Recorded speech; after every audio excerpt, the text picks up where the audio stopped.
What's up, everybody? Welcome back to another episode of Very Vehicular, brought to you by Vyper Industrial. As always, I'm your host, Brian Scotto, and today we have a really fun episode. Joining us is none other than the rest of the Ballast Boys. That's right, Vin Anatra, Ron Zaras, all of us together, and we're doing something a little bit different today. I don't know, it's kind of like a topic roulette. We got a bunch of topics, put them in a hat. That's right. They're all right here. We run through all of them. Some of them we get pretty deep into. It's a great show. Enjoy it. I did.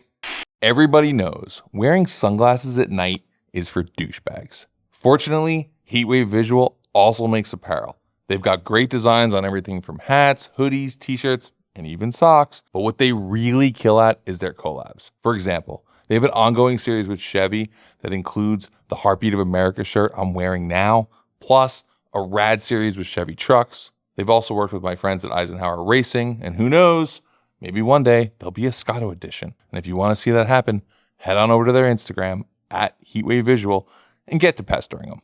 Thanks. What's that old saying?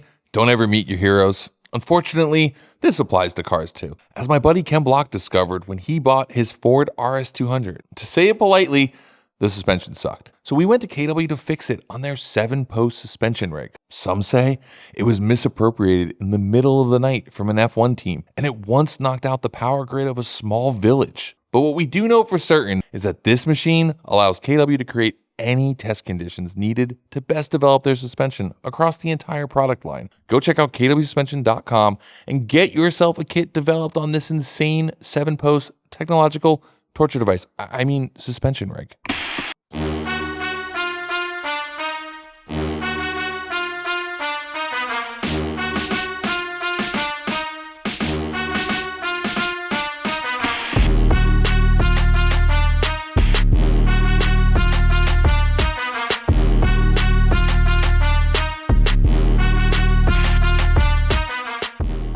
Welcome back, boys. Hey. Actually, welcome back, defending champions. Of what? I don't know. Just like one of the better shows, I think. Ballast Boy defending. Oh yeah. It was a good show. It was a good show. Early energy. Yeah. You know, it was good. A bit of reunion feel. Yeah, it's all downhill from here. Oh God, yeah. We've devolved a lot since the last pod. I love that insider trading. You're like, it's one of the better shows. It's my show. No, I don't mean my show. I mean the ones you guys were on. Like they're good. Like the fans enjoy the Ballast Boys back together. Cool. So obviously, like we both know what the hell you guys are doing. Yeah, so we don't have to get into that. Yeah, I want to know more what we're doing today. We're not going to talk about life. We're not going to talk about what you've been up to. We'll probably get into it on some crazy Yeah, we can get into it. But we're going to try something a little different today. I don't have a good name for it. If we want to name it while we're going today, we can start it. It's not that it's a new show. I want to be very clear. I know it's like there's Firing Order, there's Very Vehicular, there's like 19 versions of Daily Transmission. I know people don't like that, but this is just a variation of the show so that I can bring back my good friends on the show all the time and we don't run out of things to talk about. We're the guinea pigs. Let's be honest. Yeah. You want to call it hat trick? Well, okay. Brian just said we're going to put stuff in a hat and pick it out. Here we go. We're ready to go. That's all we got. That's all we got. Oh, since it's a heat wave hat, hot topics. Oh, but they... I mean, Are you getting paid extra from them for that one? That's pretty nice. Yeah, I'm gonna get a choker. I mean, it's kind of like it's more of like it's more of yeah, like he meant heat wave, and you said hot. You were thinking hot topic. Yeah, you're like gonna get a choker. Oh yeah, I was on the hot topic mind. That would have been sick. I'm gonna get a Led Zeppelin shirt and a choker. That's gonna be my integration. Lava lamp. Yeah, a lava lamp. All right. So the idea here is this is like topic roulette, right? So this just guides the conversation. It's not like a Q&A. It's like, and also we're all allowed one pass. So something comes up and we're just like, nah, it's not really that good of a topic. These topics are some of this is stuff that the Patreon came up with. Some of it are just things that people have been like, it'd be cool for you to talk about this. And then other topics are things I threw in there. All right, let's get into it. Yeah, who wants to pick out the first topic? Ron. He has a better luck. He'll get something good. I don't know about that. One car, one track, go. Wow.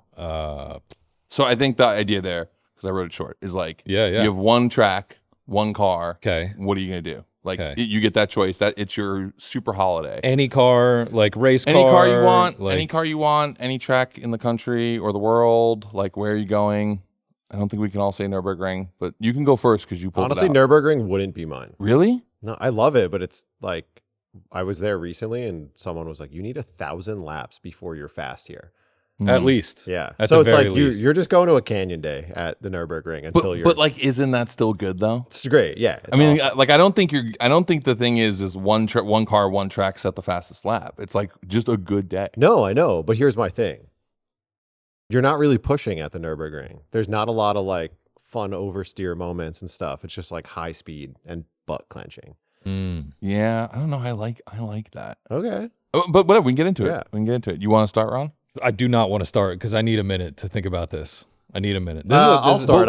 This is challenging. You don't have to get right into it. You can get into the pieces to think about. Yeah, because I mean, I haven't driven it in real life, but Fuji Speedway is really, really fun on the sim. You've driven it in I real just life. drove. Oh, did you? Yeah, I just drove Fuji in January. How is it in real life?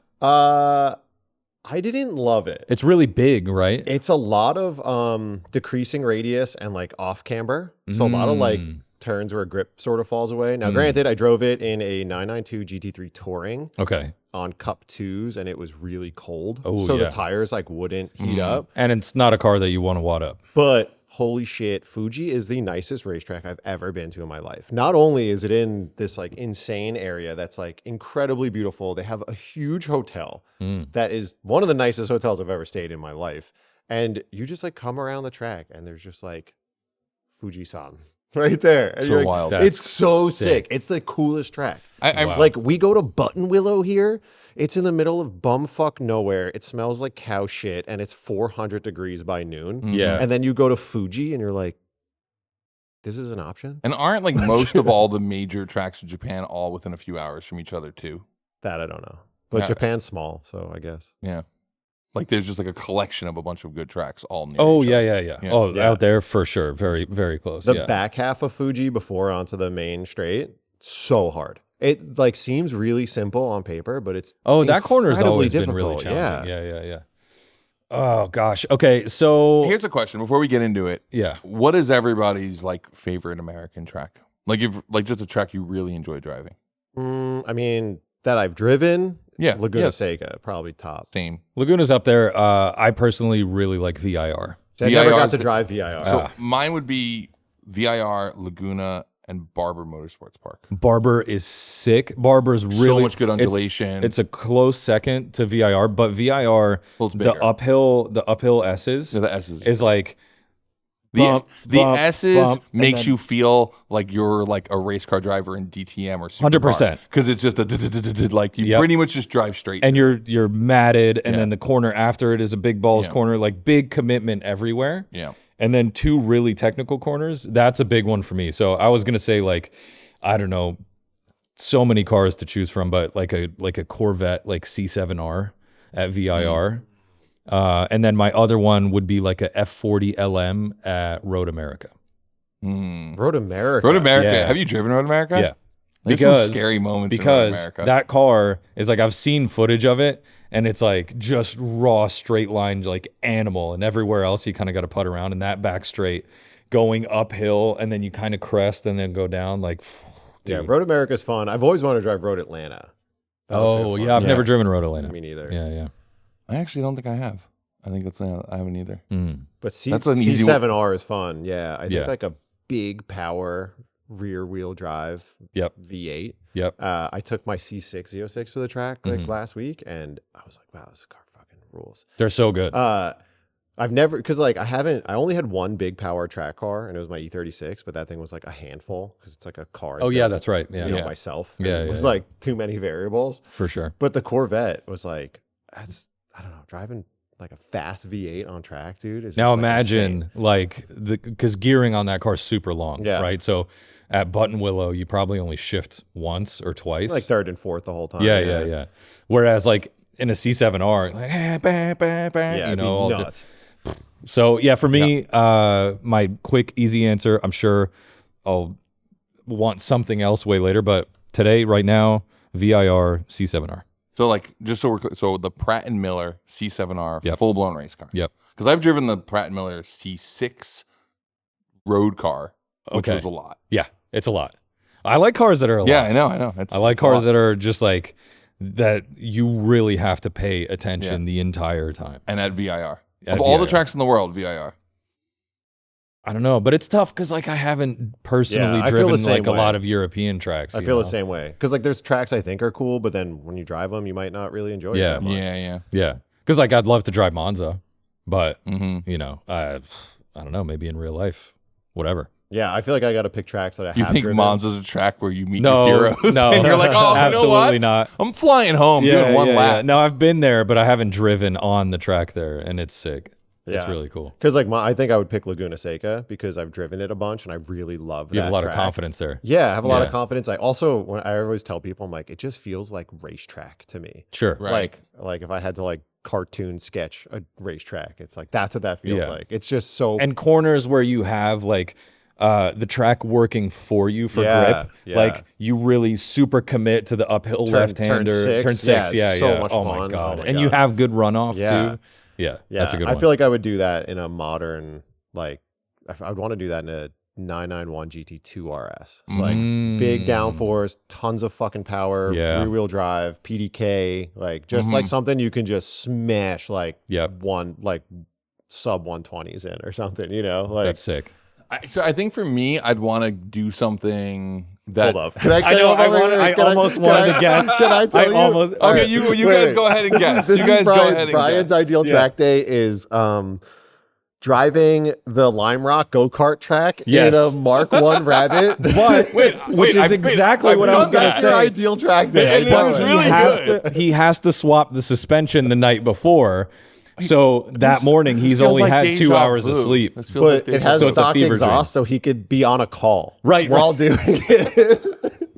Okay, no. I'll tell you the car. We're not that far off. No, I we're know not. it. So I'll tell you the car. I'll start with the car. The Audi D11 V8 DTM car. Because So and this good. is a little bit backstory. We went to Audi Tradition and they brought out a bunch of cars for Ken to drive. Yeah. And you know, Ken being the rally guy, like he was most excited about driving the rally cars. And we started making the list. And then I said, hey Ken, we should add that to the list. And he was like, And I was like, it's in the cool DTM cars. He's like, yeah, but it's not like the cool era looking DTM Yeah, car, yeah, like the yeah. later ones that The look way 190E of 02 yeah, or like, you yeah. know, all the, And I was like, he's like, all right, fine. If that's the car you want to drive, like if you want it, like we'll do it. What did he say? It was the best car He he said it was drove the that best day. car. You know, He it's funny. drove the Group S Audi Which like rally probably car like 6 people in the world have ever driven. He drove the Audi S1 E2 Quattro. He drove what else? Like just of all the legendary stuff and of all the cars. He did laps until Audi Tradition was like, okay, you got to stop because he was 4-wheel drifting through every Every slot. corner. So you Like, said big 190E, and whenever I play Assetto Corsa, Yeah. my go-to track car is the Sonax 190E Yes. DTM By the car. way, did you- and that would probably be the car I want to drive because it's like I didn't even think about DTM cars. I was thinking like production cars. That's but the tough thing about this because like, now, real- So I'll race tell you cars? the other car that I was thinking because of. the DTM cars the- are not fast enough to be like scary, and I bet they're hard as But they're fuck really fun to drive, and yeah. like awesome. Yeah. So the other car that was in my list was the HWA 190 that they just ran to Nürburgring. oh yeah, Did you see that? They ran Yeah. the classic Yeah. 190. Well, we got to the three of us were at the Historics at 24-hour Nürburgring, Yeah. and the coolest thing was watching the Yeah, it was DTM cool. cars. I mean, they had the Sonax 190, Yeah. the E30 M3. Palsonic R32. Like, They even had dude, like the little later, like the C43 AMGs. Yeah. that was sick. I saw this thing today. Max Verstappen was quoted like, "You give me like a shopping cart and called a shopping trolley, and like I'll drive it to the limit." Sure. He's and someone commented on it, and they basically said it's not about how fast you go as a race car driver; it's about being on the limit, and nobody wants to not be on the limit. Like being on the limit is more fun Yeah. than going fast, which is like I've always Yeah, said. totally. Sure. Like, being Yeah. on the limit is fun. So anyway, that car, I think at Bathurst Wow. because Dude. sketchy, but like I'm also like I'm fine to like drive it like 6/10 and probably Yeah, still have a good yeah, time. yeah. Although I say that and then you go, but like Bathurst is just like one. There's only 4 races there a year, so like it's not something you have access to. But Bathurst was one of the coolest. Like it's one of the only other tracks I've been to that's not the Nürburgring that I'm like, this feels special. Yeah.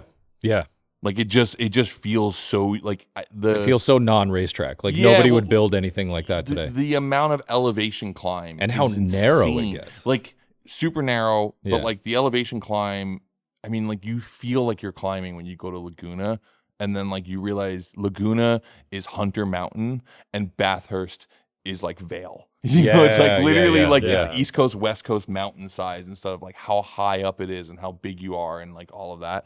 That being said, like I don't have the skill set in that car to really put down. It doesn't matter. Like it'd probably be You're more not racing fun. anybody. It'd probably be more fun at Laguna where Yeah. there's actually some decent runoff. But Yeah. But I don't know. If you're talking dream situation where it's about the story, that's it for me. Of course. Yeah. All right. Anything else?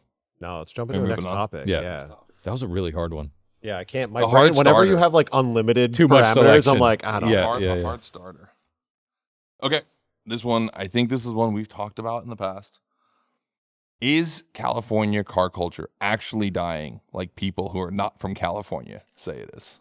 No. No. It's not even honestly close. too big. Yeah. It's annoyingly big Yep. in all the wrong ways. So, but let's rewind back to like the point of it, which is everyone wants to say right now that California is the worst place to own a car. It is. I hear it all the time. And I think it is.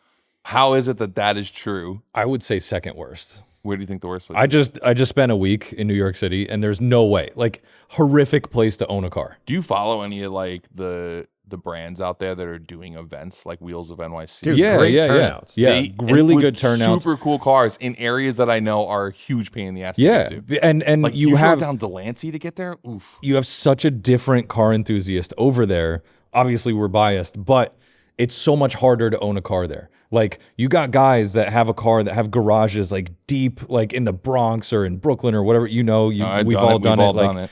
You spend like $700 a month just for a parking space where, you know, like, And it's too fair to get there because you got to get a bus and a subway to get to your garage. And then you have a limited window to operate it in. Every street in New York City is like a rally stage. Like, it's challenging to own a car. Horrible. Yeah, really But, tough. but I think like just physically owning a car there is tough. But Yeah. like the laws and crap is so much easier in New It York. is. Like, It is. Yeah. It's not as Yeah. bad as out here. Here, Like, emissions wise, like, and now, like, with the flock cameras around and all the dumb shit, because it's gotten so big, you have all these kids that treat the canyons like it's a track day, like it's an Assetto server. Like, it makes it tough to be Yeah. like a genuine car enthusiast, you know? I think about this a lot because I've asked this or had this conversation with so many different people, because as someone who came from New York City and has been to almost every single state in the nation, going there for car culture purposes and Yeah. been all around the world, like there's just something special about California. Like Yeah. it feels like you can uniquely experience stuff here. Dude, absolutely. But I also do realize that like in order to be you have to be a criminal to enjoy car culture here. yeah, You have to break the law. That, and I think like the one thing that was so obvious to me when we did my like GTI reveal or Yeah. whatever in Connecticut was like we did an event in like April on a Wednesday in Bridgeport, Connecticut, and 500 people showed up Yeah. from all over. People came Crazy. from Long Island, And which that's meant not- they had to drive through New York City to get to Connecticut. And I'm not saying like, oh, it's because I'm a big deal. It's like FCP Euro and I put on this event, and like there's nothing else going on. People show So up. people are like excited. No, it's Yeah. because people heard I was there, but whatever, keep going.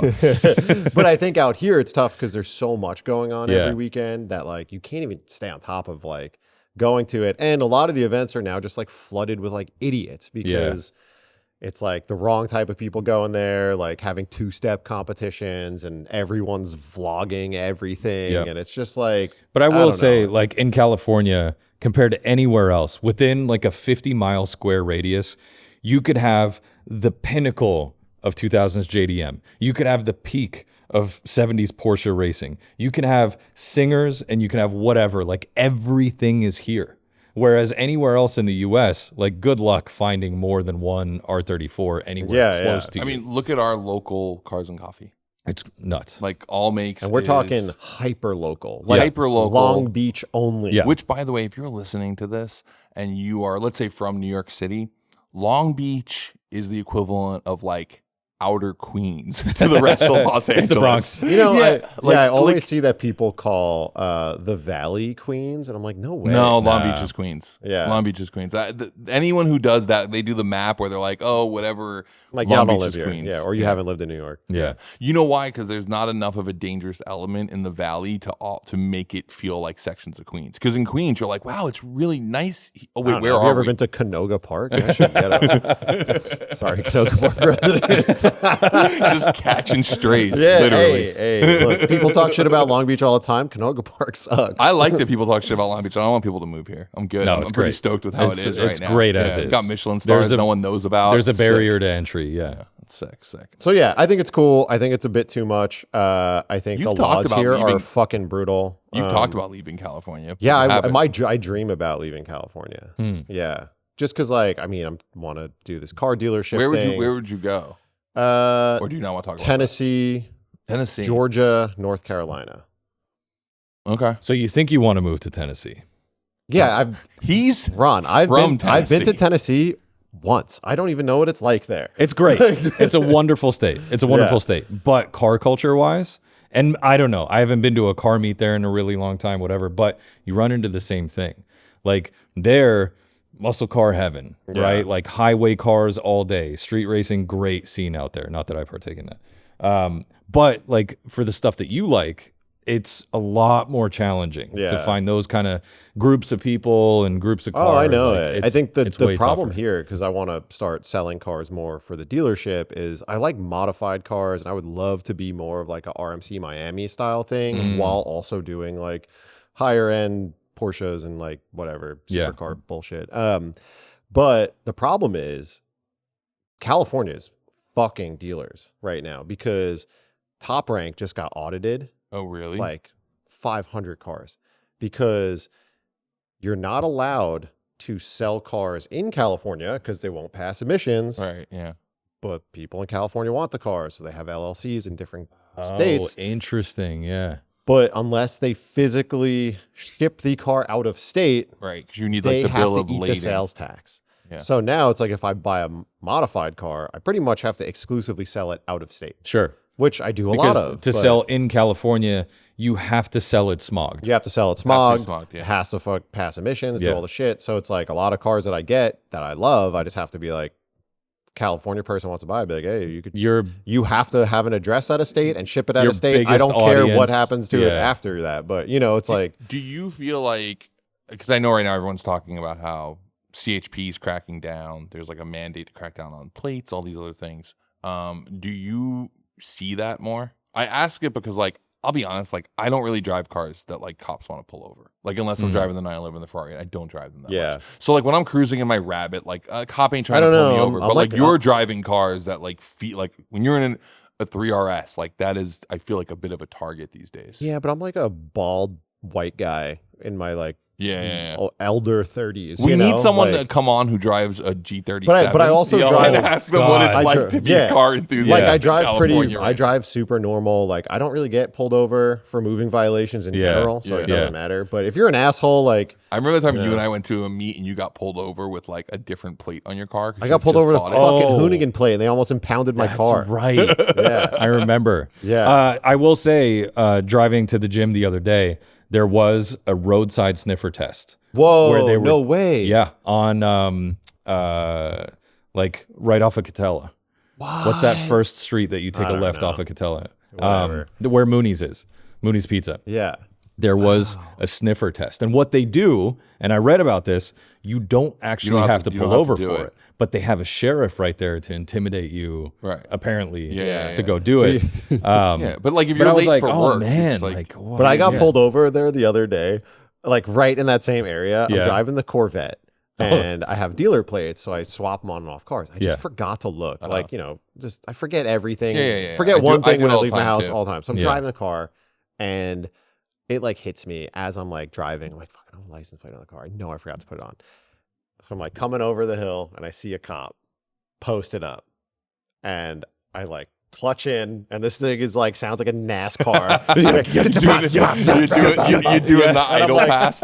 And he sees a plate, immediately pulls out. So I shut the car off and like rolled. Oh, like you just finished a run on a drag strip. It is like Yeah. pull over, and he let me go. He was super nice. I was That's like, awesome. oh my god, we were just taking photos of the car, and I had because the license plate was on, but it was flipped around. That's what it was. that's fun. And I was like, it yeah. just flipped backwards. I was like, I forgot to flip it, whatever. I'm like, I'm going to my shop. And look, most of the time, like they're doing a job. You're living your life, and if there's a mutual respect there, like you're fine. Yeah, and I was like, I'll get out and flip it right now. And he was like, no. And I was like, oh shit. He was like, pull in the parking lot and switch it. Oh, and yeah, I was yeah, like, yeah. all right, Oh, cool. that's But he fine. let me go. It was really Yeah, nice. So I that's think cool. like cops here aren't that bad. No. Like long as if you're you're not doing not some being a real dumb huge shit. piece of shit. Yeah. Yeah. I don't know. It's every state, in my opinion, has its barrier to entry to be a car enthusiast. I think California's is still the lowest, but that barrier does suck sometimes. Yeah. And like doing it legit, having modified cars is hard. It's very hard. Someone DM'd me the other day and was like, I'm moving to California. I have a VR Turbo in a Mark II. Like, it's currently registered in such and such state. And I was like, he's like, should I try to register in California? And I'm like, You won't be able to. I was like, I'm not going to tell you what to do. I'm just going to tell you won't be able to register. Yeah. Like, that's it. And it's like, it's hard for people to hear that. And then for us to still say it's the greatest place in the country to live for car culture. I mean, Ron. And got I said it's state because rep. like everybody's a criminal. I was with him when he got state rep, Yeah. and they tried to state ref me for my 1975 Volkswagen, Which was the best argument you ever had. I was like, dude. First off, it's a 75. You can't state ref me. I'm like, I literally could have like a jet a engine. jet in engine. here. I think It's that's what I fine. said to him. I was like, I literally have a jet engine yeah. in here. There's nothing you can do about it. And then I popped the hood, and he was like, it's like that engine's smaller than like what's in my motorcycle because it was like CHP. It was a bike cop. Yeah, and I was like, yeah, I know. I'm like, that's why it sounded so loud because it was trying its hardest to get up the hill. It sounds like you're going flat out. He's like, I heard that. There's definitely something under there. I know cars. That's what he told me. And I popped the hood. And I was like, it's a single barrel carburetor, my friend, not a 1.5 liter. It's a half a cam. I was like, It's not even a single cam. I have power tools that make more of that. More torque for sure. Yeah, the old Milwaukee I got half a Milwaukee here that'll run it. Yeah. So yeah, I think in conclusion, California is a blessing and a curse. Yes. Yeah. How do I feel about it in general outside of cars too? Yeah. I don't know if I'll tell you what I don't think I'd want to be. I don't think I'd want to be a young car enthusiast in California. I think while there's a lot of opportunity, like that's when you get pulled over. I mean, I used to get pulled over in New York once a week in my Slam GTI with tinted windows. Because it was it was Golf, but like it was still, I used to get pulled over once a week because they couldn't see through my windows. I never really got tickets, but I would get pulled over all the time. And I think the minute they realized that like I like had my registration, like everything was fine, it was cool. But I think as you get older, you're just like kind of immune to it. Yeah. I would say if you're guys, big, if you're really big into modding, that's where it gets really, really tough. Because if you're a car enthusiast of like, I really like this type of car and just put like a cap back on it, whatever, and wheels and tires and suspension, you're great. Yeah. You're golden. Or if you like muscle cars. Yes. Because you could literally be running on alcohol with like an 871 coming to the roof and there ain't dick all they can do about it. They'll pull you over just to talk to you about it. I got pulled over in the Nova leaving my house in Venice, came ripping around the corner. Cop lit me up because I ended up in the wrong lane. And he came up to me and he was just like, blah, blah, all these questions, and was with me. And he's like, what's going on? And I was like, well, and I like gave the guy like some bullshit excuse. And I was like, but he's like, what's under the hood? I was like, it's a 72. It doesn't really matter what's under the hood. And he's like, what's under the hood? And I was like, it's a 555. He's like, wow. And we start talking. He's like, all right, we'll get back to the house and take care of this stuff before you get back out on the road again.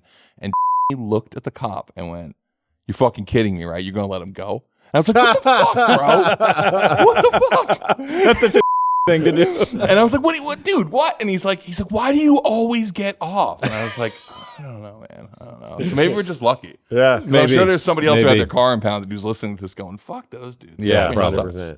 All right. Next topic? Yeah. Next hot topic. Perfect day as a car nerd. Honestly, pretty easy. For me, at least. Go. So it's like, can I not disclose a location? yeah. Like, you can just like, you don't have to, you can gatekeep. Let's bring gate back. Honestly, because I don't want all these fuck faces to ruin it. Yeah, Not yeah. that probably any of them listen to your podcast. No, so definitely I'm not. sure all you guys are probably welcome. Probably Yeah. like pretty Yeah. situated Yeah, humans. DM us. Yeah. Yeah. DM us for the So spot. I'll just say it then. Yeah. I think for me, it's like a morning in Malibu. Okay. It's just the best. I love like, I mean, I hate it because it's so far from Long Beach that Yeah, I yeah. never want to go. But like morning in Malibu, over like ACH. yeah, all day. Yeah. Cruise up the coast, get a coffee, hit some canyon roads. There's like a car meet up there Yeah. somewhere, and then you like jam back down, drive down the coast. It's like the best. That's my favorite. And That's there's like good. no real traffic over there. Like you're just cruising. Yeah. It's great. I just did that or this past weekend, and it was A+. It's the best. phenomenal. That's my like ultimate card nerd day. for Okay. sure. When I still lived in Venice, Ashley and I used to do that on Sundays. We would go run the canyons, run like Piuma and like, all the way down, and then like drop down into Malibu. And there was this one restaurant we would always get brunch at, and we would do the exact same thing every Sunday morning. That's And it awesome. was like just the best. Yeah, I yeah, love it's a that. good routine. And it was just this thing that we did, and like it was like just take the 911 out, we'd run it all the same time, and like it was always good. Yeah. And like it was like just enough like fun roads to drive, not too much traffic, and then Yeah. like cruise, look at the beach on the I way used to home. live right Be off home by the like 10 11. in Santa Monica when I first moved to California. Yeah. So I used to do it all the time. It's my favorite thing because it was like I was one exit from the PCH and you're just cruising up. But now living in Long Beach, when you're talking about like an hour and 20 minutes of grueling That's shit traffic super to get rough. home. So Yeah. you're just like, Yeah. I don't really care. It's a lot. You gotta pay a large toll to do it. There was one time Ron and I were doing like ACH on Oh, Fridays. yeah, every like, Friday, yeah. Pretty Yeah, often. yeah. But you're talking leaving at 5:30 in the morning to beat traffic and then driving home at noon and still taking an hour and change to get Dude, home. the Was one like time I did brutal. it in the Evo sequential, gutted, carbon doors, hot, no AC. Oh my Oh, god! we I went had up the that one day. It biggest was headache. super hot. You had Oh my the God, Evo. I was I was like, so Ron's gonna die. It was like miserable. 100 in the canyon. I lost like 15 pounds, easily. All right, perfect day as a car nerd.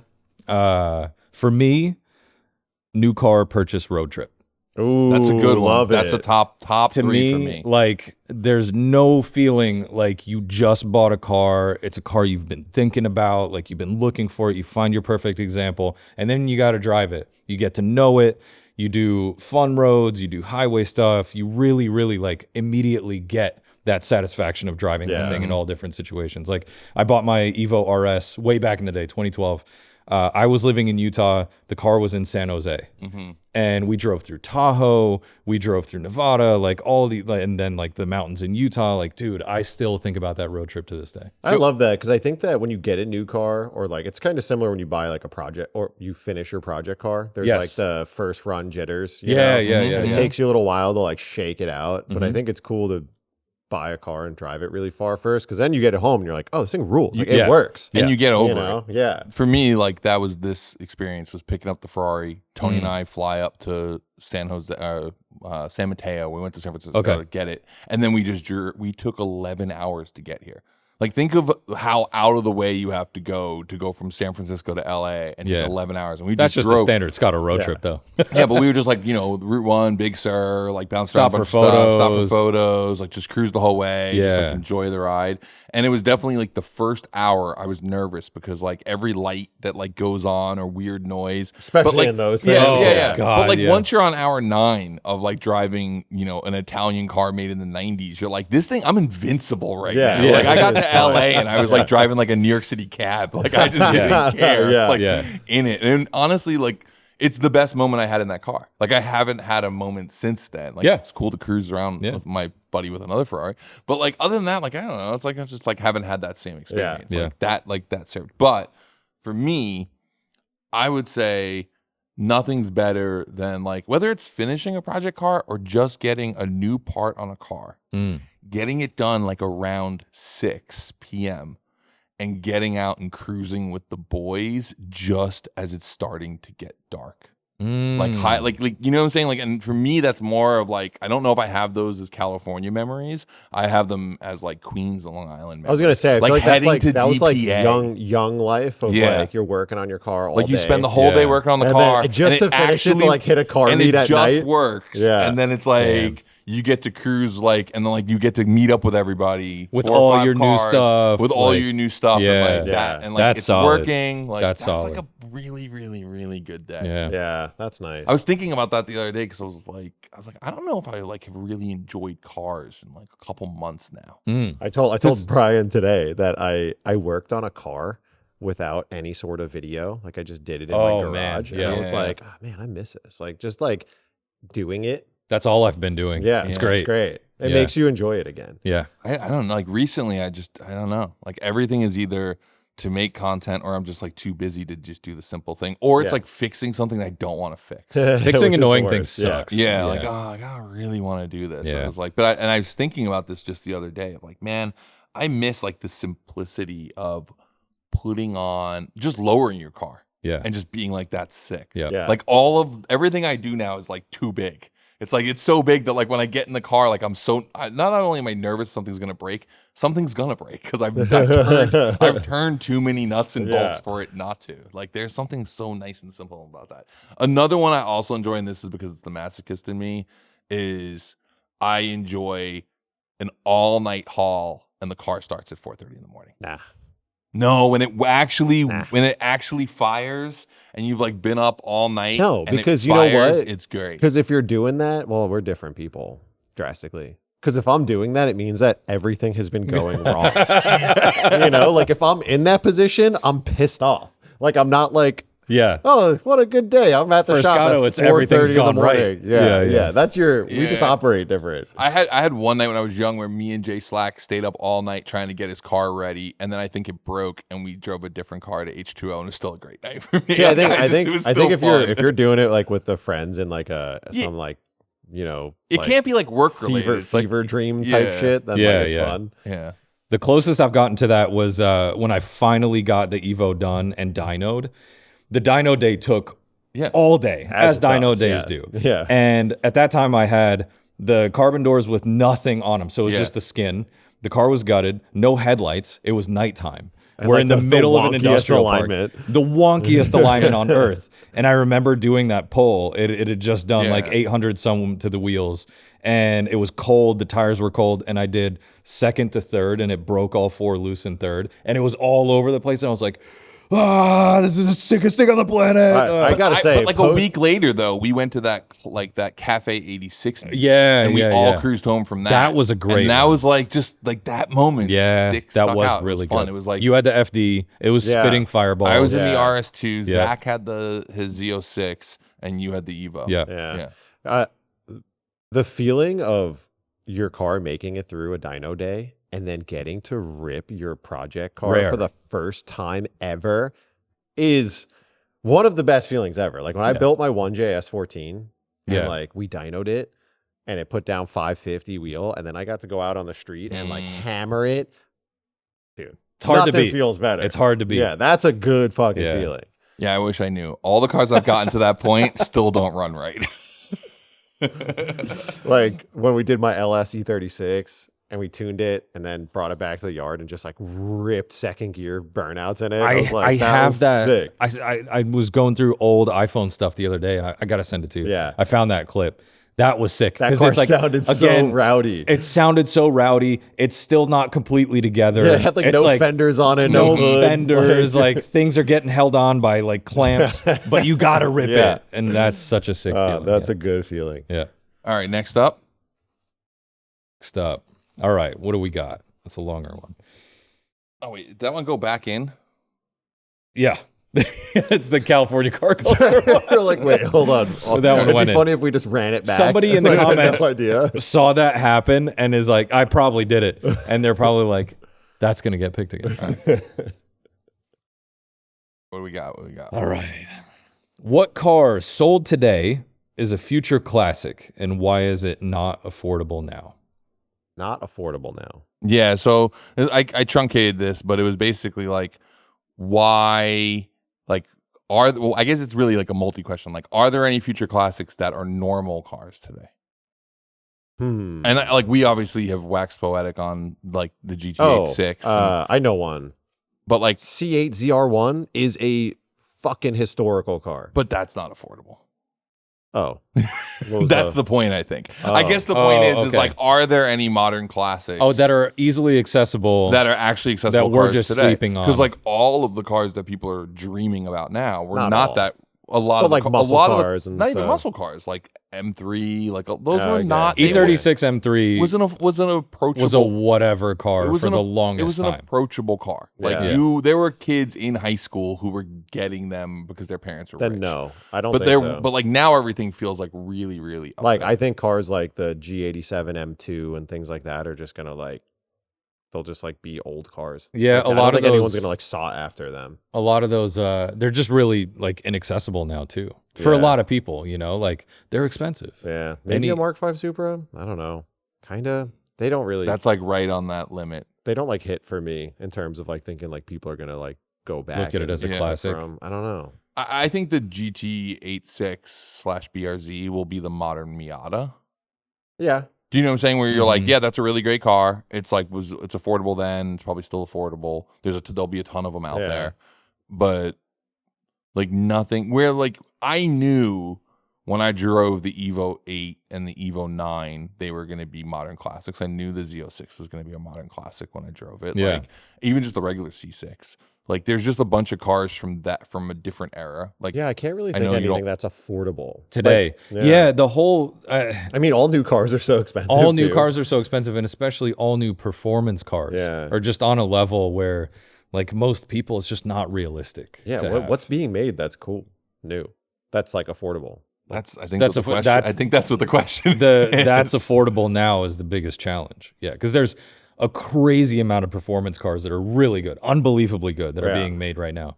But all of them are like six figures or Yeah, close to it. Yeah, totally. This is kind of like the old saying of like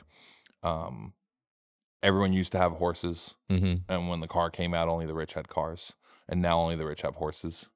Yeah, I love it. Like if you think about that, there's this world of like all cars everyone had a manual transmission car, and then like the automatic came out and everything else, and now oddly like only the most expensive cars are available in manual, Yeah. and they're limited spec. Yeah. And like you actually pay for rawness. And I remember like when we all used to talk about this back in 060 era of like, it's crazy that the RS America charges you more to buy less. Yeah. And now that's like normal. Evo Yeah. RS, same thing. You know, like crank windows, no radio, no AC, but you But pay was such the a premium. sticker more though at the time? No, it was less. No, it was less. Yeah. Yeah. But now you actually like Pay a pay premium. more for Yeah. like more of a raw Absolutely. yeah, experience car. totally. I think of all the ones that come to mind right now, I think the GR Corolla is probably the closest thing I You've could driven think that a of. bit. I haven't actually I've spent a lot of time in them, and like, look, people aren't like they have their own enthusiast crowd.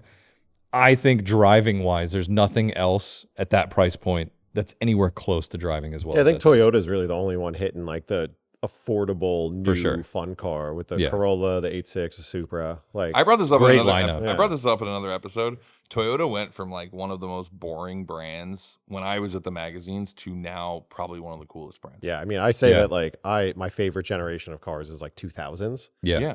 Toyota didn't exist. No, they had the nothing. MR2 was like the only thing that was Yeah. performance- MRS. MRS. Yeah, which which yeah. I didn't like the performance MRS, and I oriented. didn't No. think. And the like- Celica. Yeah, but you Yeah. know what I mean? Like everyone was making bangers. Like if you look Yeah. at 2004, you're like every manufacturer was on making the coolest car ever, and Yeah. Toyota was like asleep. They were counting Prius money at the bank. Yeah. Yeah, that's true. By the Yeah. pallet load. That's true. Yeah, they were ripping Priuses and Tacomas. Yeah, but no, it's no, like they were so boring, and now they're like one of the few companies that you're like, they give me hope. They've got the 8.6. I forgot. I don't know why. It's just not on my radar. The GR Corolla? GR Corolla. Yeah, I think that's probably like one of those things. But I feel It's like like most that people would've don't been- really think I feel about like it. that would have been one of those cars that if a version of that came out in the mid 2000s, it would be the rave. Yeah. Oh, and if it came Remember out at the STI hatch? peak of like the rally car battles with like Evo versus STI, and if Toyota came in the game around that time too, Yeah. like in America, in Europe, I know it was like you had the GT4 and you had all those other, Yeah. but and but U.S. market, and, like, and like Nick loves the Celica GTS. I don't know do why. we the Celica. Yeah, but do we think that the Hellcat will be a future classic? I think so. I think for some people, yeah, for sure. Are those affordable? Those sub 100,000? No, I don't know if no. they're sub 100,000, but they're right there on the edge. Because I They're feel like affordable if you're ready to get in the most predatory loan humanly possible. Have you ever heard of 32% APR? Yeah. Damn, that good. Do you have military ID? but yeah, those I feel like classics. Yeah. Do you think that there's a point where like we look back 20 years from now and realize that we weren't a part of what was actually cool car culture during this moment? Because everyone looks back and it's actually everything Dodge is doing. That is what's cool. I think about it sometimes, but it I don't mean takeovers. I just Yeah. mean like they're like I that's another thing that like lives in a blind spot for me is like all new modern Dodges. Cause like it's just a big car and I don't like big cars. But Dude, I would it's daily a 4-door Hellcat. every time I remember we had that Hellcat that like for like a week. the orange one. Yeah, we had like Excuse me, Ron. The name was Cinnamon with an S. With an S. That's right. Because it's devilish. it's devilish, yeah. Oh yeah. Because you're probably carting around a stripper named Cinnamon. Yeah. Dodge is it's definitely like the new metal of muscle cars. my drinking game at home is look for clean title ones on Facebook Marketplace. Oh, good luck. Dude, wasted and Good going to luck. bed by 9. It's great. Literally every single one is salvage title from theft or crashed. Yep. I do. You do bring up an interesting point because I think about that too, of like, are the cars that we're into like, are we just old heads now? But we are old heads. But I will say, like, I see still a lot of young kids liking the cars that we still like from back in the day. Like, again, the E36 M3 has such a status now with younger kids, and so does all of the Japanese golden era cars. Still. Right? Like we liked Supras, Mark IV Supras when we were young, and kids still glaze over Mark IV Supras, right? And like that's kind of a crazy thing is that car hasn't gotten any But younger. I think that's no different than we kind of still glazed over cool muscle cars. Like maybe not all of them. And look, I ran 0 to 60 and the rule in 0 to 60 was no muscle cars. Right. Because I was sick and tired of reading about muscle cars. But that didn't mean that I didn't respect like a dope Chevelle or something. You know? See, I didn't. I grew up like my teenage years. I was in Long Island, so muscle cars ran that shit. Yeah, So I was pretty aware of them. Yeah. Fox I mean, Body Mustang was the hero. It was the hero car of DPA. Yeah, you got a 100%. Vortec P1 SC on a 302 with an E-cam. You were picking up dudes left and right. Yeah. You were swimming in them. Swimming in dudes with gold chains. Yeah, they probably had gold chains, maybe plaid shorts with like definitely wore with like a striped shirt, definitely like some were crazy definitely stuff, you know. Definitely showered in cool water. Yeah. Or Jafar Noor. My Or maybe favorite- Curve. Yeah, or like my favorite. This shit was so sick, and I know you guys know it. Gelled hair, slicked back, but it's like spiked. Yeah. So it's Shit. shit. But you can see scalp. Yeah, you gotta see the scalp. You gotta see They scalp. have to have the perfect separation. Yeah. It's like a crop field. Can we also talk about during that era where everyone had an Italian flag on the back of a Mustang? I'm bringing that back. That when I was like 8, I thought Mustangs were made in Italy. Like growing up in Queens, I was like, I rock Z's and Mustangs are clearly made in Italy next to Ferraris. I was not a part of that scene. Hell yeah. Yeah. So by the way, we walked out of that saying that the Corolla GR is the only affordable and the GTH. The only one that comes to may be a mind. future I mean, I'm classic. sure again, there's probably something that's being made right now that might be a future classic, but I can't think of anything. The that's affordable thing kills me. sub 80K. Honda CTR.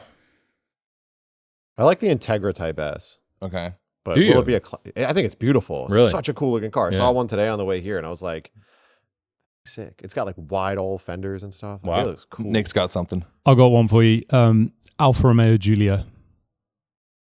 If they're still running. Right.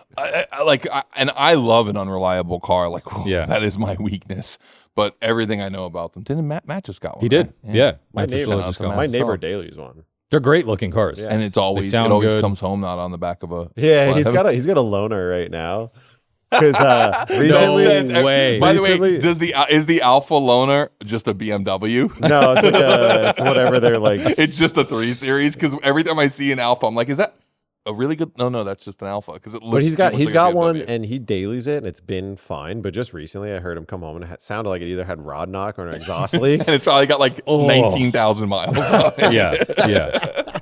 But I don't know. Alphas are interesting. Alphas are always in their own world. Yeah. You know, like I don't think alphas ever cross over into the general car public classic. Wait, hold on. Do they still make those? Is that a new car?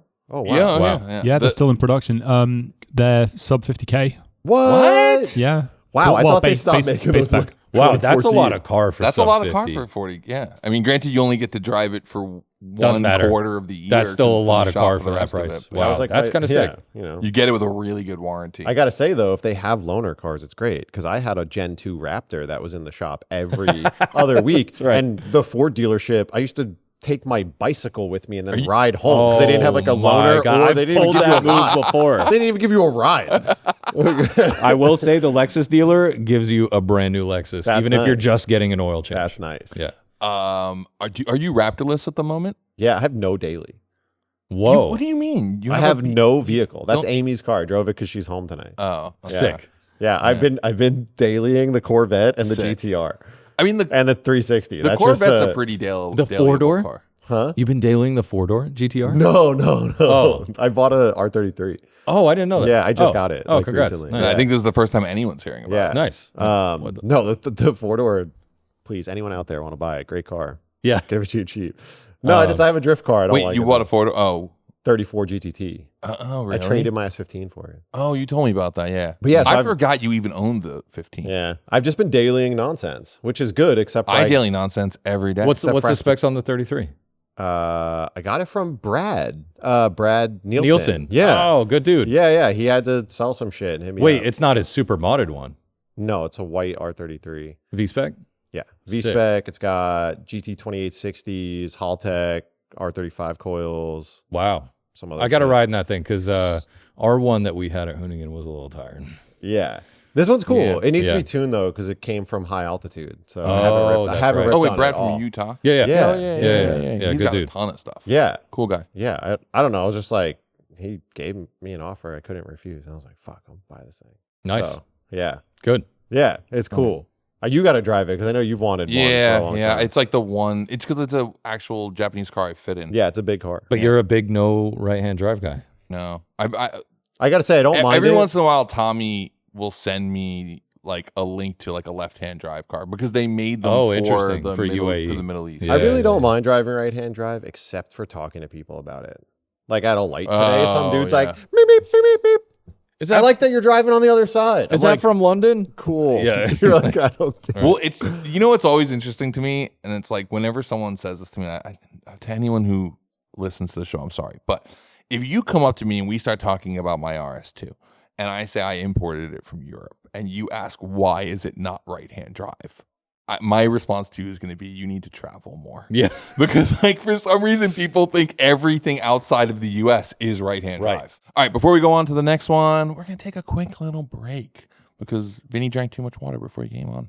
And it's hot in here. It is a hot. little warm in It's here. so Yeah, sorry, no AC. Yeah. Guys, Join the Patreon Join the because we need Patreon. money for air conditioning or Hit we us ain't up gonna with make the it mini to the split. summer. Send a Oh. mini split over here. actually, I got the weirdest ad that came into my email, but I can't do it. But it's for a mini split unit. Yo, They are have a you kidding me? Yeah. Why I'll aren't send it to you. Because where the hell am I going to put it? Oh, I'll put a mini split in the garage. Yeah, send it My to me. garage is a fucking If you tent. guys- like what are you gonna put a mini split in it? It wouldn't If do you anything. guys hear me shilling HVACs next week, you know why. All right, take a quick little break. Oh, hey, everybody. Here we are for another Storytime interruption brought to you by my good friends at FCP Euro. If you're at all familiar with my builds, you know that I'm not really good at, let's just say this, I'm the king of scope creep. I had an Audi Coupe Quattro that I was going to build into a 500 horsepower driver. It was a pretty simple, established recipe to do this. But no, instead, I decided to make it into a 1,000 plus horsepower race car that still doesn't run. The bad news is I also scope creep maintenance. The other day, went for a nice drive in the RS2. It was a spirited one, hit some canyon roads. Everything was great till I went around one corner and I heard a very familiar clunk. This clunk to Volkswagen and Audi, guys, is nothing other than a blown strut bearing. It happens a lot, especially when driving slammed cars. And while most people would probably be dismayed at the tedious task ahead of them, not I. I saw this as an opportunity. Yeah, an opportunity to finally fix that clicking CV joint. Get after the bushings or the brakes that needed an overhaul. You know, head on over to FCP Euro and just fill the cart with everything I can find underneath suspension, brakes, and even steering. Hey, why not? And, you know, then take apart other parts of the car and probably never put it back together. This is kind of what I'm known for. If you too are like this, you can go to fcpeuro.com and scope creep even the most basic maintenance. FCP Euro doesn't judge. They'll be your plug to this horrible bad habit we have. One of my favorite things All on right, the and we're planet back. was like Scotto, when you have a conversation with him and he pulls out his phone and he's clearly texting or emailing or doing whatever. The secret code is you can still talk to him and it gets processed and filed and it goes in a line, and then he'll put his phone down, do whatever, and then just look off into space and then answer your question like 20 minutes later. It's crazy. It's crazy. Usually if I pull out my phone, though, I just want everyone to know it's usually like a full panic moment. Because Yeah, it's yeah, when I yeah. realize like, oh, I didn't do X. yeah. And it's yeah, like, yeah. and it's like, it's either like something really important or it's like, I was supposed to pick up my kid. Oh, I guess we should finish the podcast first. yeah. I was gonna say it's like you always. He's 6. He can figure it out. Yeah. Let's pick out of the hat. All right. Okay, this is an interesting one. We might be able to get through this one quickly, but it's a multiple choice. Good car on crap tires, blah car on great tires, or okay car on okay tires. And like we don't have to call out brands, but like we all like everyone has driven a car on absolute garbage tires. I'm going on C. 100% C. Okay car, okay tires. Yeah. Like you feel like at a certain point it's good enough. GR86 on 300 treadwear, having fun. Yeah. Subaru STI on whatever you're having a good time. But having a great car, having a shit car on great tires is gonna be whack. 100%. That was going to be my choice. Really? My choice is A. No, A was good car, bad is tires. good car, Yeah, yeah. bad tires. I Good car, crap tires. love good car, bad tires. No, I is like- said bad car, good tires is whack. Oh yes, Yeah. yeah. Oh, yes, Yeah. Completely agree. But with you that. like you'd rather just like middle of the road. Yeah. Like middle of the road car, middle of the road tires, Yeah. good time. Yeah. You're thinking good car, bad tires? Yeah. Example. Chris Harris driving a Mercedes, I think it was a C63 on Space Space Sabers. which is great. was like he basically said it was like the 1,000 horsepower hack. Like it made a 400 horsepower car Yeah. feel like it had 1,000 horsepower. E92 M3 on all seasons. Like it's like driving in the rain or in the snow, but a little more predictable grip, right? So like you really get chassis dynamics in a way of like you could be on the limit, but you're not like at 100+ miles an hour. See, I guess I don't like it because I don't want to be in a car that feels capable, but the tires aren't. Which is that's fair. scary. Yeah. To me, like Yeah. that feels like you end up in a bad spot. But I guess it depends on the situation. It depends on the car a lot too, but Now we know Scotto's going with B. I'm going with D. D is crap car on crap tires. All right, but let me make the argument for it. No, I have a good Let argument. me make for the it. argument for it. You guys remember my blue wagon? The ugly blue no, wagon? I raced it and it was Yes. green. I remember, but yeah, it that had- thing was absolutely green. Okay. So it had Oh my god, blue. it had I guess it was green. It had like dry rotted Blizzaks. Oh Like, yeah, I it remember. had dry rotted Yeah, Blizzaks. yeah, yeah. That car wasn't allowed to not have dry rotted tires. It had dry rotted Blizzaks, and this thing was so much fun. Yeah. You Because reference it it as a drove, thing. it drove like it That's had what it was. It drove like it had 1,000 horsepower, but because it still has like 220 or whatever. But like, you really couldn't get yourself too out of control on it. Like a good car with crap tires, you can find yourself in a really Yeah. bad situation, Probably. right? But with this car, it was like it made the crappiness of it actually kind of fun. Yeah. Like it was a proper handful, not too much of a handful. Like you're in like a Zeo, like what you were saying before. Like imagine driving a C7R on crap tires. Yeah, It'd no, probably be horrible. a miserable time. Yeah, Or just that's- cold slicks. That's Yeah. extreme. And cold slicks suck. Yes, absolutely. But But like there's something about like you can make a crappy car actually fun with crappy tires. Yeah, because I had that E30 M3 for a bit, and I was like really underwhelmed by it, and I was like, this car's just like, I don't know, it's not that much fun. And someone said to me, you have too good of tires. So because they were like, I had Yokohama AO52s on it, and they were like, they didn't make tires that good back then. Yeah. So like you're driving this 170 horsepower brake horsepower car with gripped up race 200 treadwear tires. Yeah. Like you need shit tires so that it's like all over the place. AO52s now are what that era's full-blown race slick used to be. Right. Yeah. Or probably even better. Probably better. So they were like, you need a tire that's like loose, something that you like the car plays around. And gets a and you little, can really like, feel it. Yeah. And I was like, oh, that actually makes a lot of sense. So I got to test this because those dry rotted tires like rotted, like they don't actually hold air anymore. So I was like, oh, I have to swap them off. So I had a set of Toyo like R1s or whatever, which is like their track. It's like better than the 888R or whatever. Yeah. And I had those sitting on a set of wheels mounted. They were 5x112s, and I put them on the 200, and I took it for a cruise. And it just made the car sound like it was braking because like every corner I go into, like all like the tires ripping wouldn't out. go anywhere, but like all of the like any kind of like flexibility, Bushing or whatever, anything, any compliance, and it just like it felt horrible and it like ruined the car. And I was like, now the car feels really crap. Look, I'm sorry to do this, but we're on the topic, and it's staring me right in the face, and I cannot say it. This car is a good car on crappy tires. You have the most bunzo tires ever on this car. I know. They're just some bullshit. Like, I want to change them for you. And the worst thing is I have good tires for the car. I just haven't mounted them They yet. would even just look cooler. And this is why center locks are not actually cool, even though I won't get rid of them, even though I could. Because center locks are a pain. It's not as easy to just take my wheels off. I have to like go find the tool. I have to do this. I have to get like a friend by to torque it. No, I'll step come by one- with a gun. Oh, you have the gun I have now. the high yeah, torque that's right. gun. Oh, yeah, Dude, yeah. we'll bust those puppies on. I got Well, the you right- gotta I get got the key first. I got to get set of toils for it now. So we got to find the key too. There's Do you want to tell the chat about this? No, they know. I told them in the last episode. And I told them with saying, by the way, if you happen to work at a Ferrari dealership, I could use your help. And no one reached out, which means no one who works at a Ferrari dealership. Doesn't Mongo work there? He says he could probably help me. And then obviously Victoria Bruno said that she could help me too. Oh, yeah, that's right. Yeah. So. I was going to say Sally, but I don't think she works there anymore. All right, moving on. What do we got as the next one here? Scotto, you have such nice handwriting. Do they know that you have nice handwriting? Yeah, it's This is all because I wrote graffiti. Graffiti It's the tags. one upside of writing graffiti.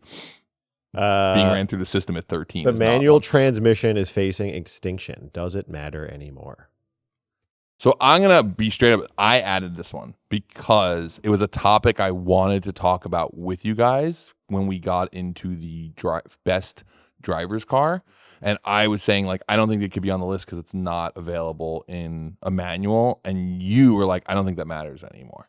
Yeah, it's tough because I think it's another one of those, like, I don't know, it's hard because Toyota, again, is doing a great job with manuals. Like the 8.6 is fun to drive in manual. I think. And they put the Supra out with the 6-speed manual. I haven't driven one of those. Have you? It's good, yeah. Yeah, that's cool. Yeah. So I don't think it's going extinct because, like, those Mustangs, which I think they got a little too soft. Like, I didn't actually love the manual on the Mustang. It felt too, like, you could just, like, throw it into gears and the clutch is too easy. Porsche still doing a pretty okay job with it. Although, like, when you're in sport mode, it won't let you, like, it has to rev match for you and shit, which is Oh, stupid. You interesting. can't turn that off. No. Yeah, remember when you and I drove that, and we talk about this like I feel like every time a Mustang comes up. When we drove that one Mustang, where it was like it was doing too much, like the manual was blipping. Like you would just all dump the you clutch. had to do was slightly lean on the shifter, and it would blip the throttle. Whoa. Yeah, it was pretty whack. So Yeah. I think, Kind of defeats the purpose in a way. yeah, I don't think it makes it extinct, though. I think that there's still some good ones out there. But I think the question is like, does it matter if the manual really goes away? And I think like where my position on this is that I still drive cars from 20, 30 years ago where automatic sucked. Like I'm in the process of buying another car that like I really have wanted for a long time, but it only is available in the US in an auto, and I need to manual swap it. And the manual swap is actually not easy. Like it requires cutting the tunnel out. Some Audi Has to be some nonsense. has to be an It's Audi. but whatever. it's a green wagon thing, So- but newer. So it's just a car I've always wanted, but like there was very, very few manuals sold and they're like hard to find.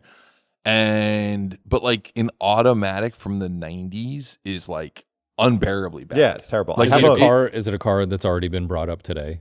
Somewhat. Yes. Okay. Yeah. I know. So you know what exactly. it is. Yep. What is So let the Okay. chat figure it out. Let the chat figure it out. I have a Mark IV Supra twin turbo. Oh, you still got it? automatic. Yeah, I still have it. Oh, okay. Yeah, yeah. It is the worst driving vehicle Yeah. ever. Yeah. An automatic 97 Supra. Yeah. Holy shit. Dude, the JZX when I bought it had that same exact Same trans. auto, Oh my same God. transmission, and it was Oh, I remember that. garbage. like it just like you even want to just, you want to manually shift it. It just no. it's There's Slushbox still- comes with all the right. But then you know? have Yeah, like there's a reason it was called a slush box fan. But Yeah. now it's not that anymore. now the DCTs and like all the dual clutch things, and even like some of the like Toyota automatics. Dude, no, the like, 8HP is the 8HP is savagely good. crazy good. Yeah. But- and by the way, for those who are not that familiar with the 8HP, so the 8HP is a ZF transmission that's an 8-speed, and they have learned to basically create a simulated clutch for it. So you can tune it where you can actually put a clutch pedal in the car that works like on. It's kind of like an on-off switch, but still like no, you can.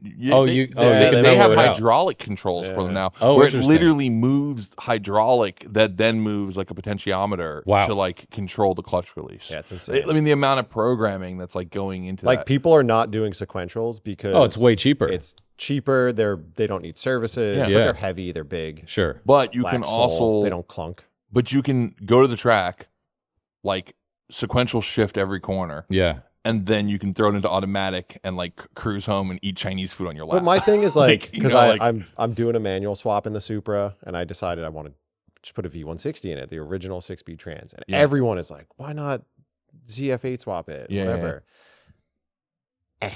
Yeah. That's how I feel about it because it's cool and I appreciate the technology. I drove Ron's Evo sequential. If you want a sequential, you're not going to be satisfied doing this. No. With a little joystick thing.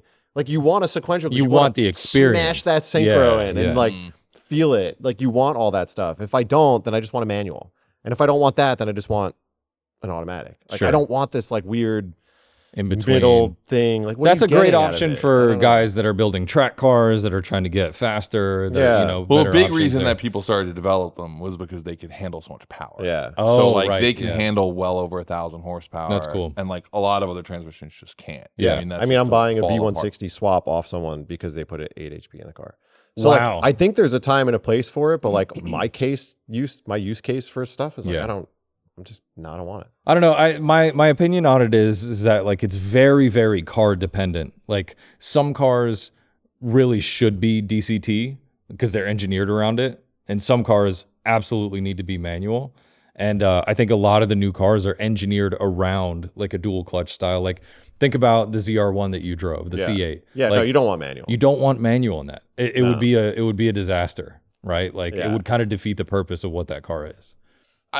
So I think this is like where I am definitely aging past you guys. Cause like for me, I don't give a fuck if it like holds the power band for like an extra 300. Like I enjoy shifting. Yeah. Like I just enjoy that part of it. And I enjoy driving manual transmissions that aren't fun to drive. Like Ashley's F100 was manual. Yeah. It's trash. I'm trying to buy a new farm truck right now. And it's like, I want another manual. Actually, one of the vehicles I'm looking at right now is a manual with a high-low rear, which means that it's an 8-speed. But Like, yeah, no, it's not, you know how difficult and annoying that'll be driving Oh, yeah. up the hill to my farm? Oh, yeah. It'll suck. You're But I shifting don't like know, I 60 kinda times. like slightly I know, enjoy and it. I like that too. I'm super about that. But I think some cars actually become worse if they're a manual. What's your Yeah. stance on like a manual G80 M3? I don't want it. Really? No. It's like a new modern thing. Like It just feels out of place. yeah, like I feel like similar to you, I feel like a little like traditional in the fact that it's like if I want a cool fun manual car. Like I want to shift the gears. I don't want to play with like a Of course. like a retrofitted like auto that mimics a manual. Like I don't give a shit, you Yeah. know? Like I'd rather just blow this transmission and put another one in. But with like newer cars, like I want the thing that's better. Like I'm not going to get a manual G80 because I'm like, oh, it's 6-speed. But you're like, yeah, but the auto's better. Like, It's way better. you know, like that car is such a big, nice, like luxury car. I Yeah. think auto probably suits it better. But you like your Ferrari more gated? Yeah. Oh yeah, I mean that's a car that yeah. I don't. And I like single clutch. Like I think I've driven both. Like mine, like it's kind of annoying sometimes, but like it's like pretty See, fun. It's pretty fun at anger. It's actually the opposite. Like it's unfun in traffic. Yeah. But I tell people all the time, like I love the gated car. I think it's super fun. It's like, you know, if you want it, you want it. It's a big expense. If you do a challenge TCU in that car, dude, it's awesome. And single clutch again is this weird thing where it's like it's fun because it's this weird point in time where they were like, we're gonna make a manual transmission, but it's gonna shift. That was the highest pedals tech and- at the time. Yeah, and it's like it's cool for what it is. Yeah, like yeah. it's not the fastest, it's not the smoothest, but it's like it's unique and it's fun. So when I was a journalist, was the introduction to the DSG, the DCT, right? Like all that stuff was just coming out. Yeah. Right? Like Mercedes, Mercedes had SMG, and like everyone was like introducing Yeah. these like automated manuals. And in the beginning they were all kind of clunky. And there was always those journalists who were going to be like, but it shifts faster than you can. You can't shift that fast. And I'm like, I don't know why I care. Like I'm not on track every day. Is it everyone the get some bitches guy? Like bro, what are My you absolute saying? hero. Yeah. My hero. That dude's amazing. Yeah, he's a legend. But like who cares? You know, like the shift Yeah. time thing is like crazy. Yeah, to and I'm me. like, I don't know, like if I care that much. And I think that I got to experience those when they were still all slightly clunky. Yeah. And I didn't feel like They were the crappy. experience was Yeah. there. Learning, getting to kind of learn there. I don't know if I've like driven other than like in supercars, like a modern system that I was like, wow, this is like really good. But like in a supercar, like I don't really care. Like I But you drove- almost rather have paddle shift because it feels appropriate to the And that's car. what I mean. Like it's very appropriate to the car. Like the even just a base C8 Corvette. Yeah. Like that I will say this though, because that was technically my car. We Yeah. won't get into that, but like that's a whole other that's story. a whole other story. Fuck you, Jeffta. But that was like, I will admit there were times I wish that car was manual because it was kind of boring just driving around town. That transmission is actually a good point to talk about, like the single clutch being more of an experience, because the DCT in the C8 is so good Yeah. that it It's too leaves smooth. 3/4 throttle, you shift and it just Yeah. You're like, that's insane, and it's really nice. Like it's Mm-hmm. incredible for a car, but like it loses some of the soul, right? Yeah. Because like you owned a DCT E92. Yeah. That was like this weird, like almost smooth but still raw DCT. It's like It they was, like, wanted to weird. leave a little bit of kick in it. Yeah, like it Because still kicked gears and stuff. Like, yeah. What do you think about like the opposite, which is retrofitting like automated manuals into old cars? Not down. Like- that's just like silly. Yeah. Not But like, down. I mean, like people are like, So yeah, if you're complex. building a hill climb car and you need the tenths, Right. sure. But like Wait, for- what do you wait? like You said like, I mean, people are putting, 8 HP in a Mark IV Supra. yeah, I mean, I guess that's an oh, that I'm example of okay it. with. I thought you meant putting like a single clutch automated manual into like a People muscle are. car. I mean, people are putting. Obviously, Volkswagen kids are putting DSGs into like older cars and That's stuff correct. like that. Which is crazy because there's like a lot of sensors you got to get to Yeah. make that work well. People are putting like PDKs into other cars and stuff like that, which is kind of crazy. Yeah. So, but yeah, I'm all for hot rodding. Like I think it's cool if that's what you want to do. It's just like I'm not as into it as I was because I don't really have the same amount of time to like dial stuff in like Yeah. that. Like putting an 8 HP in a car means you're gonna sit there and fuck with calibration for weeks, months. Yeah. And I just don't. I have this like 8 HP dream that I realize doesn't exist. Hell yeah. You know what I'm saying? I think it's like the threesome dream. Like you think you're gonna have a threesome and it's gonna be fine and it's not gonna have drama that follows. And you're just it. disappointing two people.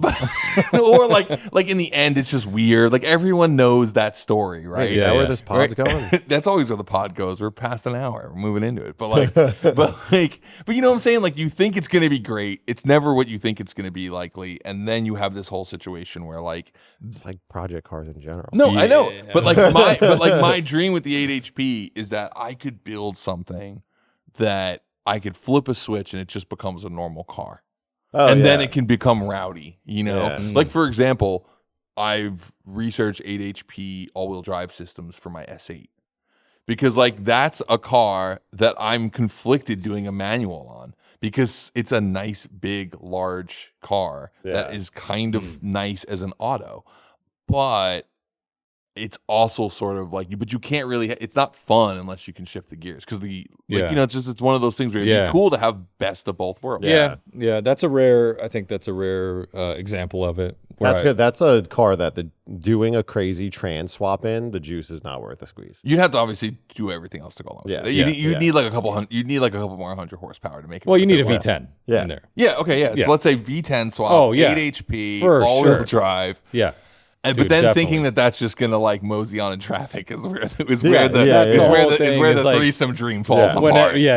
And that's where like project cars, maybe it goes back to the California question, but to me, like project cars change so much because here where we live is no matter where you want to drive it, you're gonna sit in the absolute shittiest traffic relentlessly, no matter what. If you want to take your car out on a weekend, unless you're an old guy that wakes up at 6 and is home by 8, like you got to build something that traffics well. Yeah. And I think that's what maybe changed project carring a bit for me because I'm like, man, building a good road going car in California means like it's got to be comfortable. It needs air conditioning. It needs to like, you got to just sit. Yeah. You know, it's got to just idle without overheating. Like right now, I'm in between. I'm like starting to feel like I have to buy another car. Like this. No. Second time he said that. No. Hold on. But you already said you are in the process of buying another car. Yeah, the other one's already bought. Okay. And being delivered to somewhere right now. But that one doesn't count. No, yeah. It's like basically a parts car. Okay. I'm glad nothing's changed. Nothing has changed. Nothing has changed. It's funny because I've spent like the past 20 some odd episodes telling people I'm going to cut down the fleet, but then something came along and I just had better. I just had to have it. Of course. I need to know. Just tell them. But right, you won't it. even be excited by it. It's No, not you're even something you care about. Yeah. Here's the worst part. I've already owned it once and sold it. Oh God, it's that red fucking No, Audi. it's not. But close. It's the fucking white one.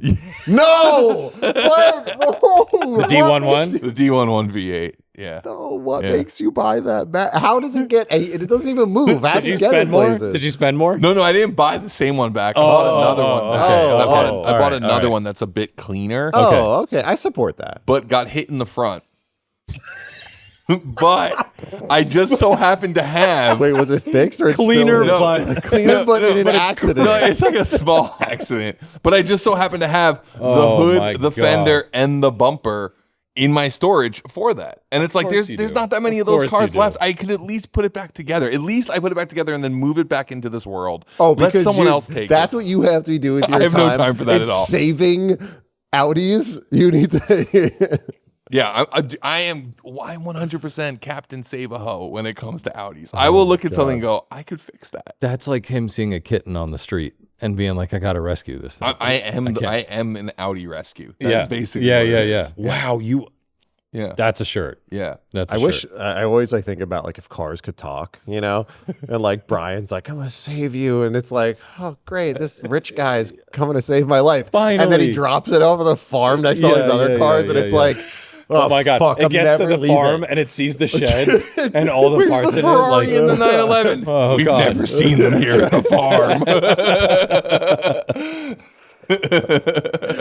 That's a good children's book. If you want to write it, let's Oh my start God. writing A it. children's horror story.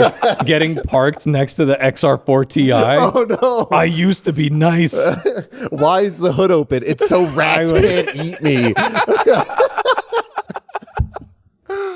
Oh, the realization that a bunch of my cars are basically living the movie Saw every day. Yeah. You still have that yellow Golf that sat on top of the container. Yeah, I still got that. I got big dreams for that one. The foster car comes over and sees that thing. They're like, don't look look over there. Why is there an electric motor behind him? Don't ask. Don't ask. Is that a mail truck? Oh God, Oh, no. I forgot I had that. Oh yeah. I forgot about that. Is it still in the Totally did. garage? No, I moved it outside because the Synchro's in the garage now. So, Oh wow. Holy shit. no. Have we even picked anything out of the hat? No, we're still in the automatic transmission, manual transmission. I'm going to bring it back. I'm going to land this plane. Okay. So I have been for the past year. It's like crosswind, so just put it down quick. Let's So get into it. for about a year now, I haven't owned like a daily car, like a daily driver. I either drive the Vanagon, the Rabbit, the RS2, which I haven't driven in months. I left it at the farm thinking that would be a good idea because I would drive it more, and then I just don't, which is dumb. So I need to bring that back here. Plus, it has no air conditioning. Sick. And then the S8. So like that's like a rotation of stuff that I've been driving recently. And I don't know. I just am like starting to be like, I'm like, why do I live such a difficult life?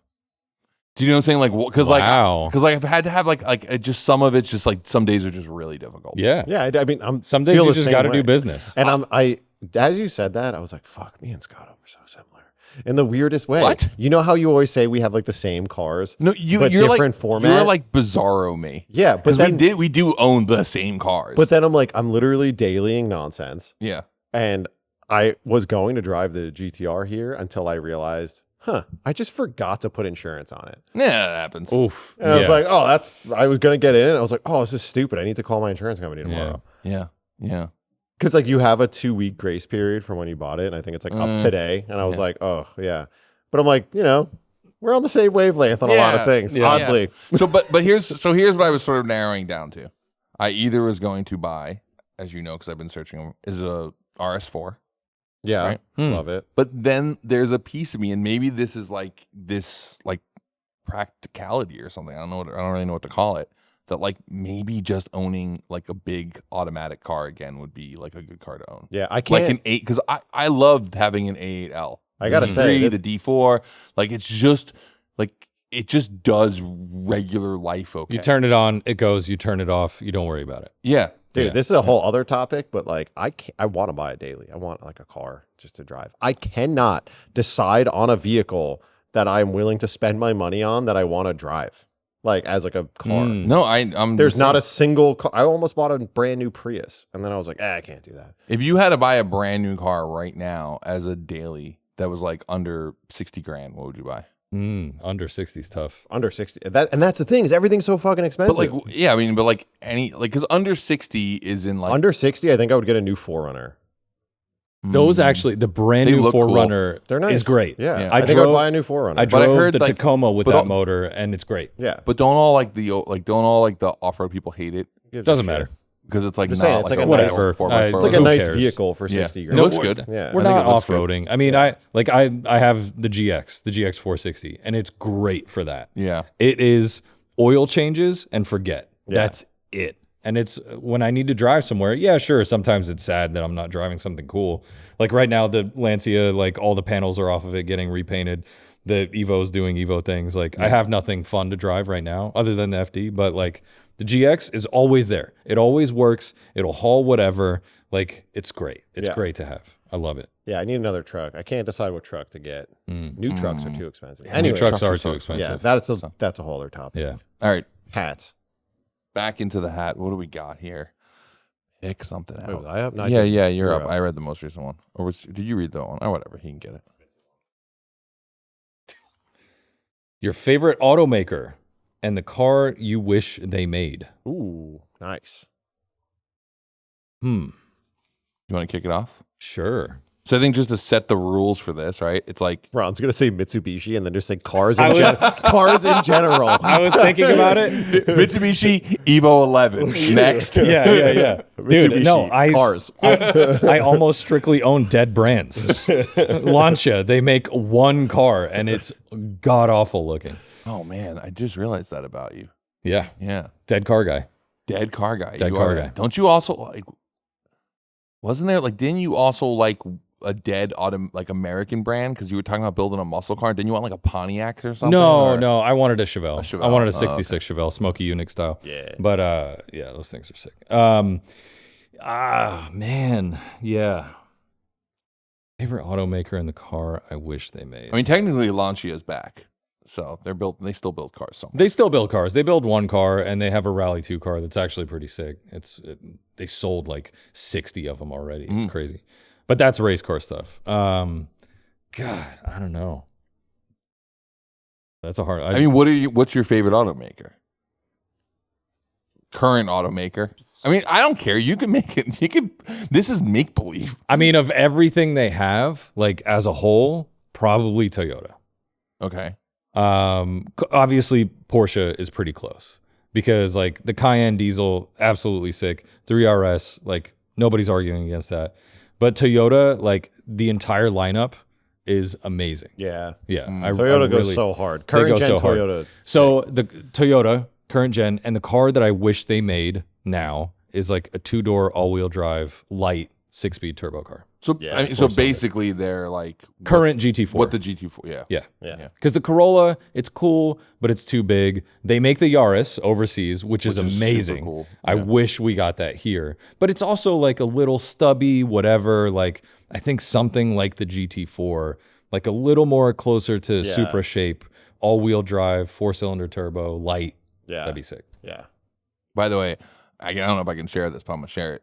One of the listeners of the show sent me a photo of a Yaris GR parked in Texas outside of Toyota. I've seen that. Yeah, but I think so. They have. I was like, ooh, are they working on development? But and next to it was a GT4. Yeah. Oh, wow. Yeah. Oh, so they have a big center in Eagle Rock, I think it's called. They have a proving grounds there, Yeah. which is pretty new. It's really, really sick. And the GR, like, dudes, the development people for GR are there in Texas. Yeah. I think that's what he sent me. Yeah, Photos from. yeah. The Yaris will never make it here, though. I know, which is such a shame because that thing Small cars just don't work It's here. so sick. They bring them here and they don't work. A Smart tiny- car You go to didn't Japan work. and you realize Fiesta how didn't big work. all of our cars are. Yeah, dude, I it's know. crazy. It's crazy. Like an R35 in Japan feels like a fucking it's monster truck. It's gigantic. huge. Yeah. Yeah. What are you? Audi. We know it. No, actually, I think the one that would be cool is I think I'm split between two.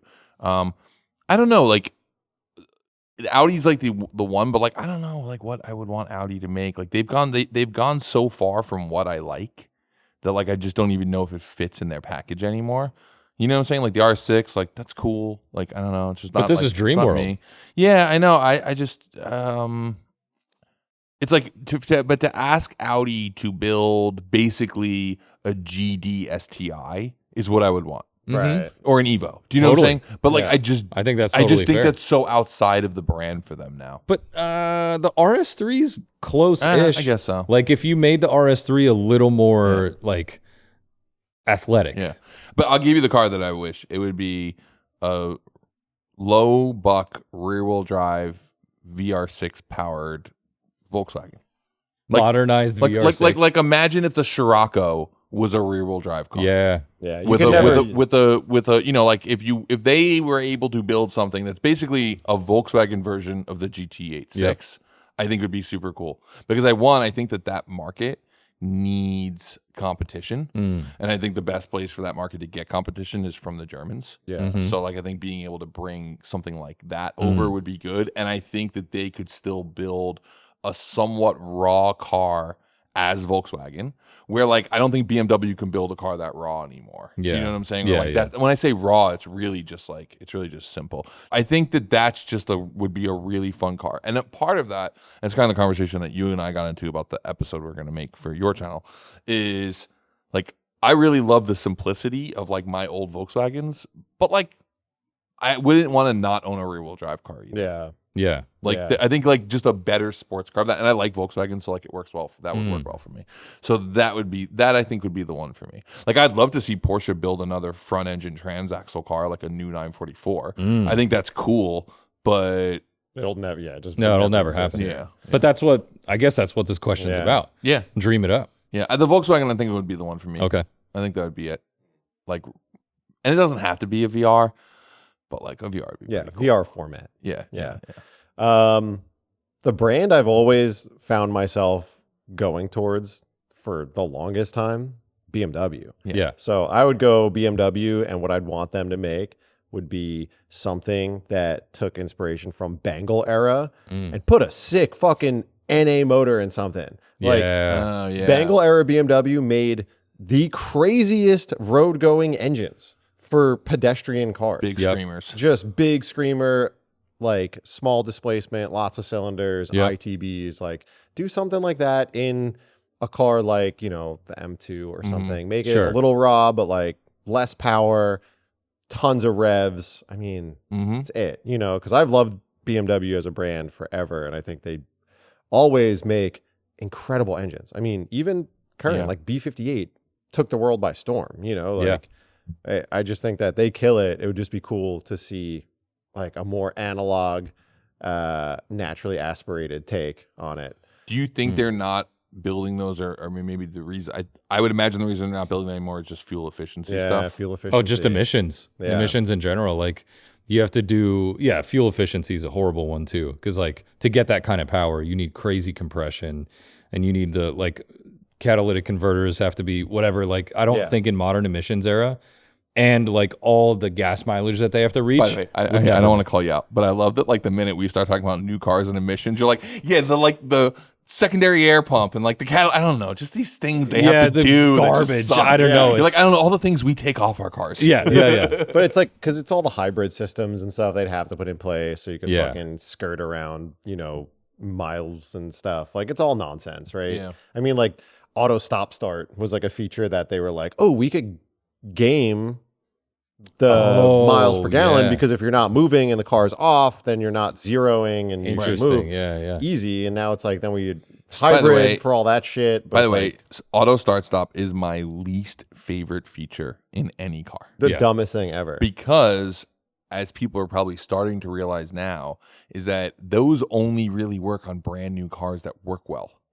My A1 would auto start stop and then not restart. And then would just start just doing this really crazy. It would like freak itself out, and I would have to pull off, turn the car off, and recycle it because the ECU would just bug out. And sometimes it would happen because I just stalled, and then I would stall, and then like I would go and like press the clutch. It was manual with auto start stop? What the heck? Yeah, the second you clutch in. Yeah, and then and then I would clutch in, and then I would stall, and it would try to be restarting as I'm trying to restart the car. And I'm just like, stop! And then you do the starter buzz.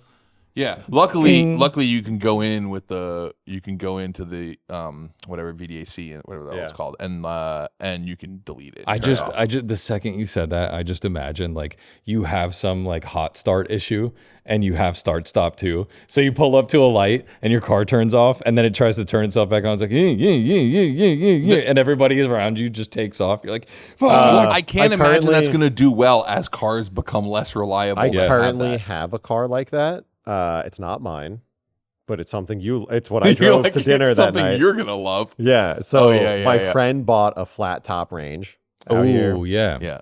And he was like, he wants to come out and drive it. So, you know, I was like, I'll just cruise it around. So I drive it to and from the shop every now and then until it left me stranded at Mitsuwa. And by the way, I literally walked to the shop and then rode my bicycle back because it does the thing. Ready? It drives. Fine. Starts fine. But sometimes if you like don't step on the gas in the perfect procedure to either not bog it down or goose it too hard, it'll stall. And if it stalls, it won't start until the engine cools all the way back vapor down. Locks. Is that what it does? Yeah. So is it the V8? Yeah. Yep. So it has to cool all the way down and then it drives fine. But if and it'll run for like an hour. Like I left it running, I drove it around, it's fine. Yeah. But if it stalls, it will not start back up. We both have the garbage aficionados. We are garbage aficionados. There is a Land Rover 25 feet that direction on the other side of the wall of that Ferrari that like I keep forgetting actually works now.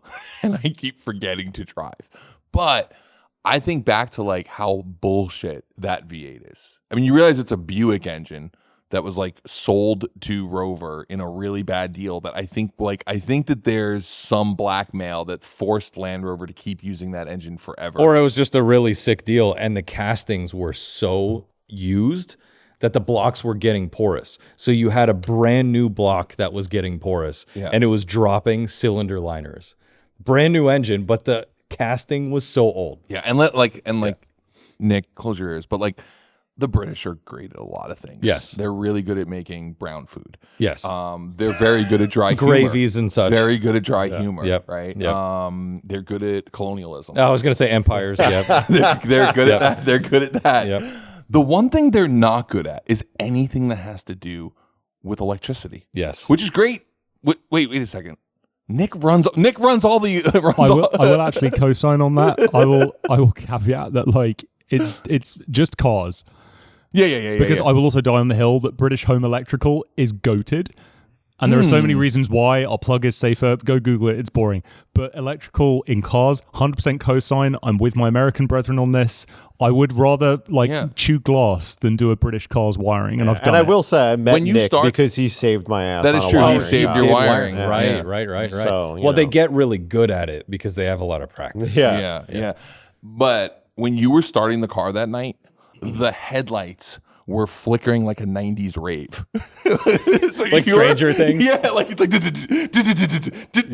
and then it started. And I looked over and I just gave you the thumbs up and was like, I have never been happier to drive a Vanagon home tonight. Dude, driving the Range Rover makes every trip into something that could ruin your day. Of course. I literally Or was an going adventure. to the shop to do a 1-minute task. And I was like, I'm hungry. I'm going to stop and grab something to eat. Then my fucking car didn't work. And I waited and I tried to start it. And then I got it to run and then it died. And I had to fucking pay some dude $5 to help me push it into the parking lot. And then I had to walk with like, Wow. well, then I had Scotto to eat, loves this. then by I had the to way. eat my lunch in the car so I could carry my laptop with no AC. to the shop. Yeah, with no AC, just sitting in the sun. Yeah. Then I have to walk to the shop.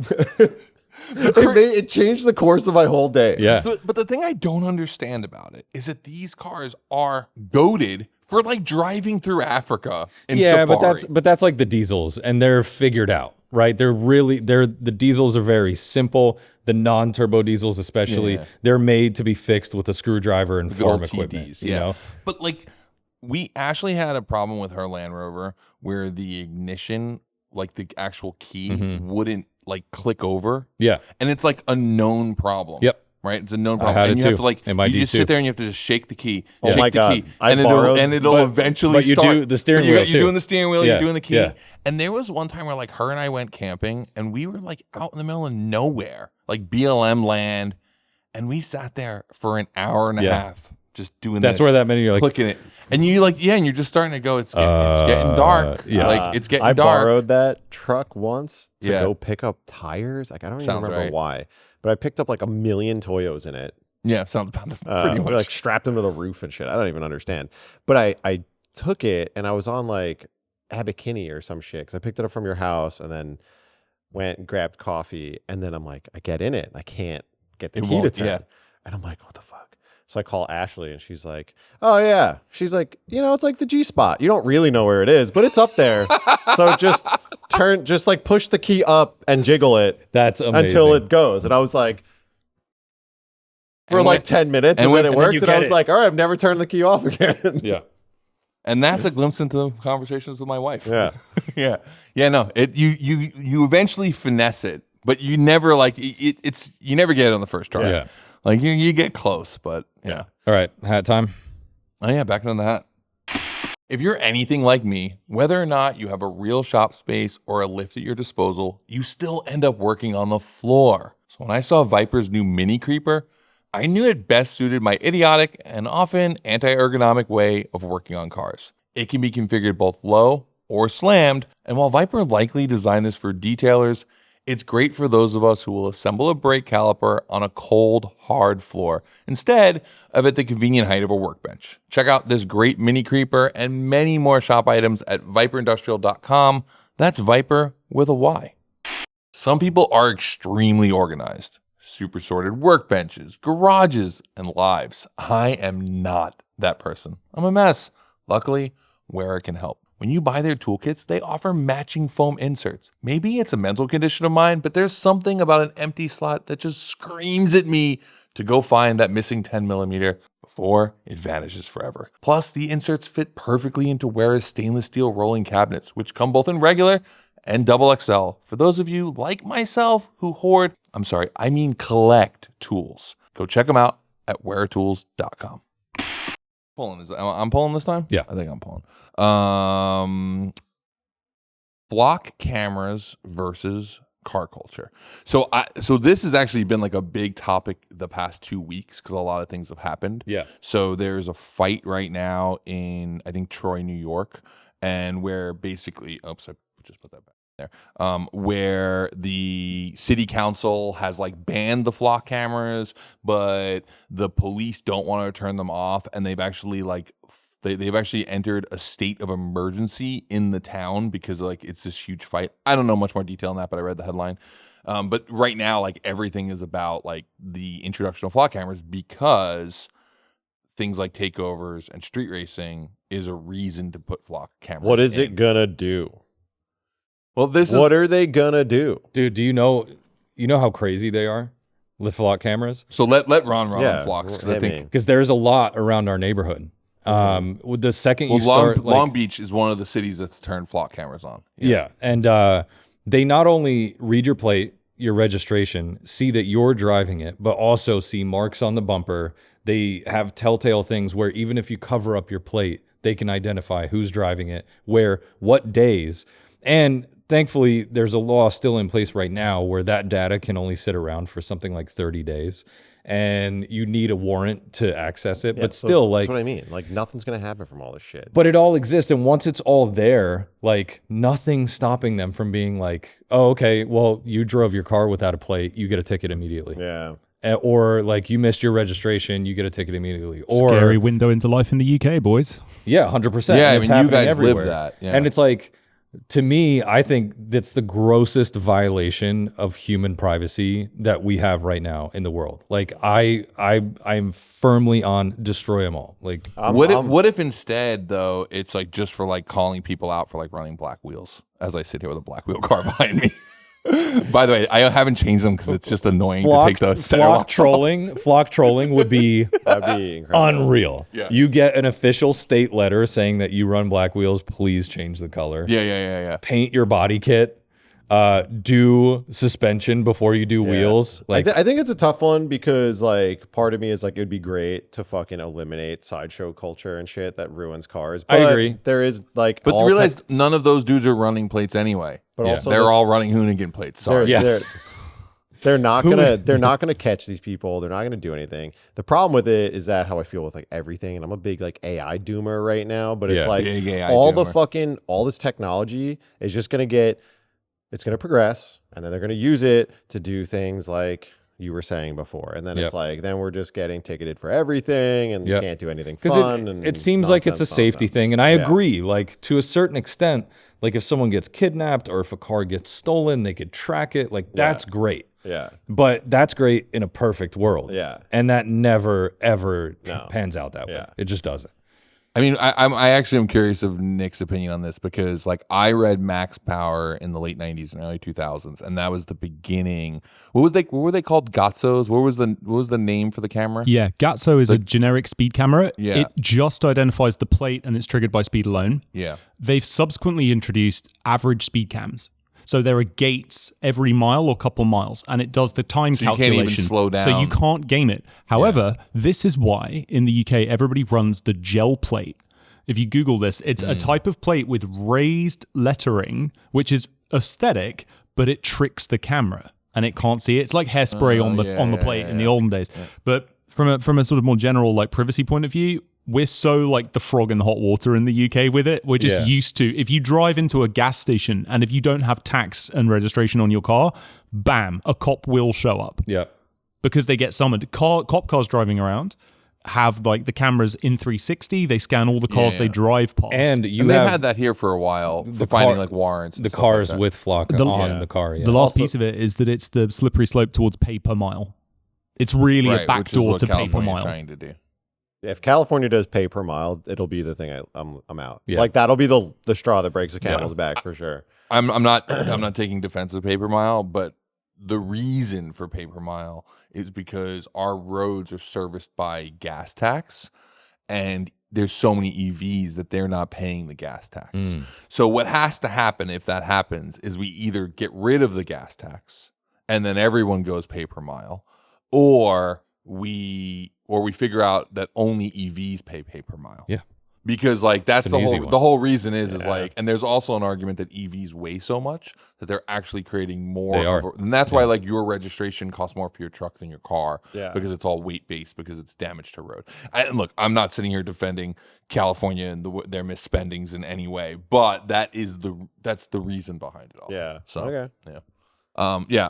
I mean, the flock camera thing, I think to your point, it's like, I get the reasoning why, but I actually think flock cameras can destroy car culture faster than anything.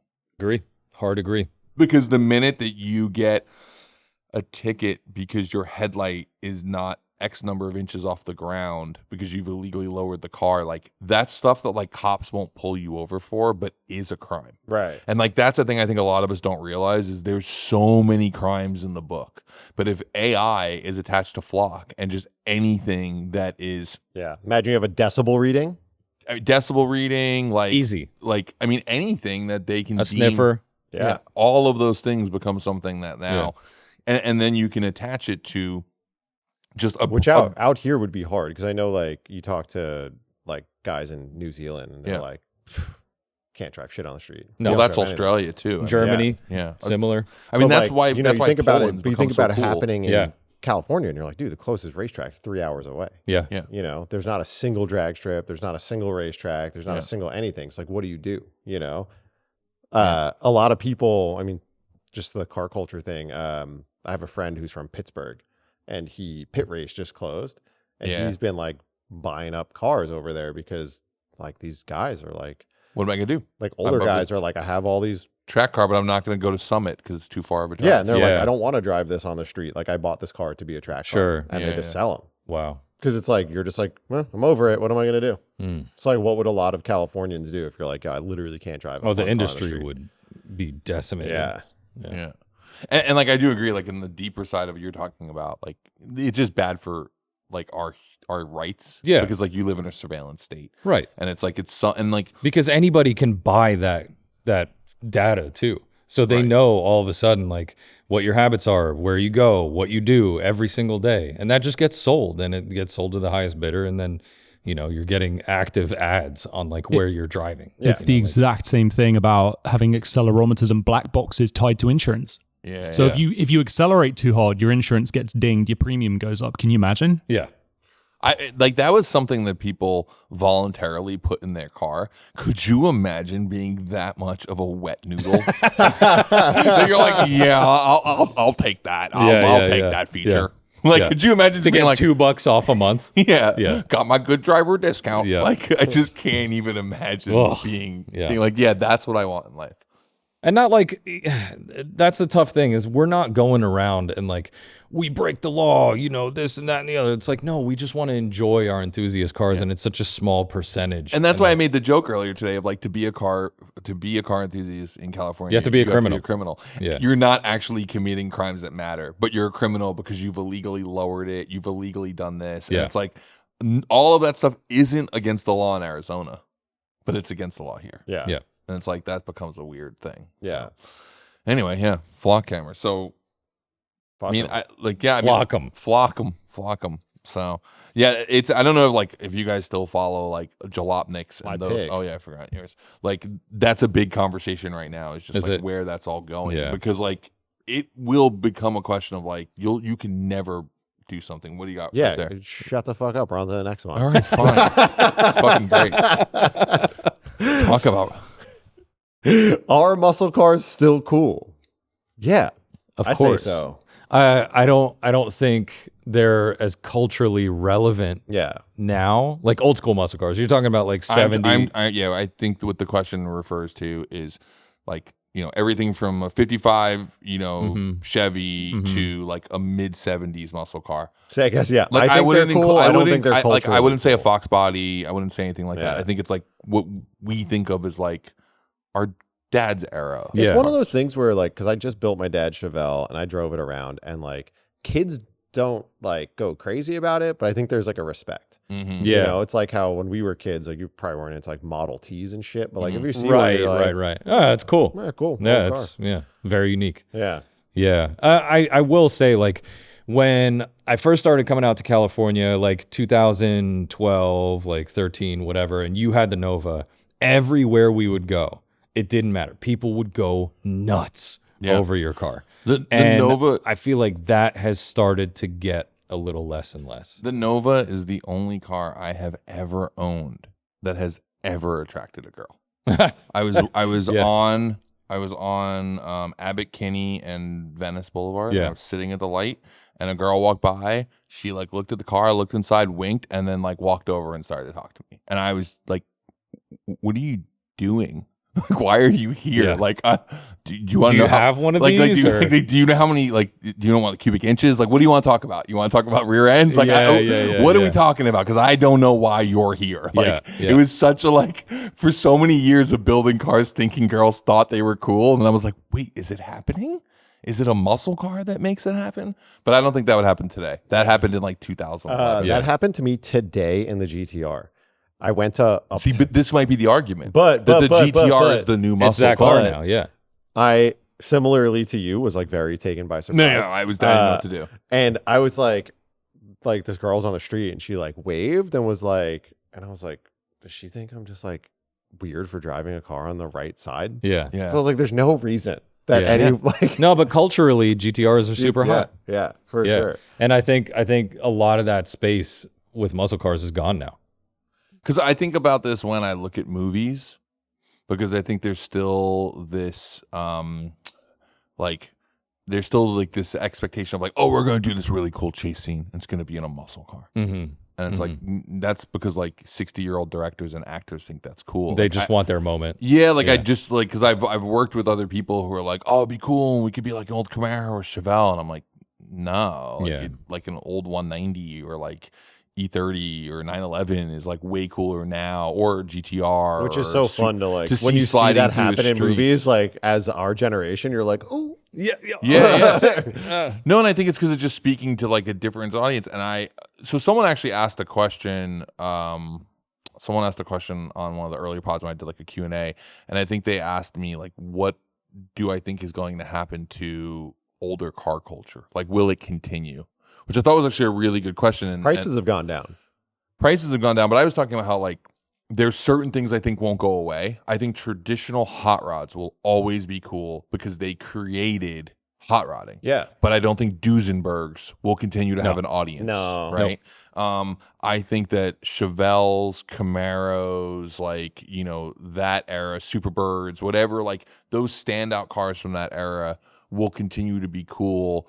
But I think there's a lot of other stuff that'll just disappear. Like the 40s era cars will disappear. I Yeah, agree. because that's nostalgia Yeah. stuff. But I think you think about stuff that has like real culture around it that isn't just like nostalgia culture. Yeah. Because I mean, I know a group of dudes who are into like shovel head and panhead Yeah. Harleys. Yeah, of course, yeah, you yeah. know? But that is their muscle car. Yeah, that's what I mean. But I think that like there'll always be that respect for the thing that was cool. Like muscle cars were inherently cool. They're always going to be cool. And there's Yeah. always going to be kids who are young that are like, oh, I like, you know, Yeah. old American fucking iron. Like, I just feel like I see a lot less of that now. for It's sure. definitely on a We're like- downward trend. Where like it was definitely like, oh, you turn 19, you go get some old shitbox 70s car. And But that's the start thing, building too, it. is those- But they- now everyone's buying shitbox. The cool people 80s got and 90s priced out. cars. Yeah. It's always that one. The cycle is that whatever's cheapest today is the kids that have a ton of style but can't afford it. They make it cool.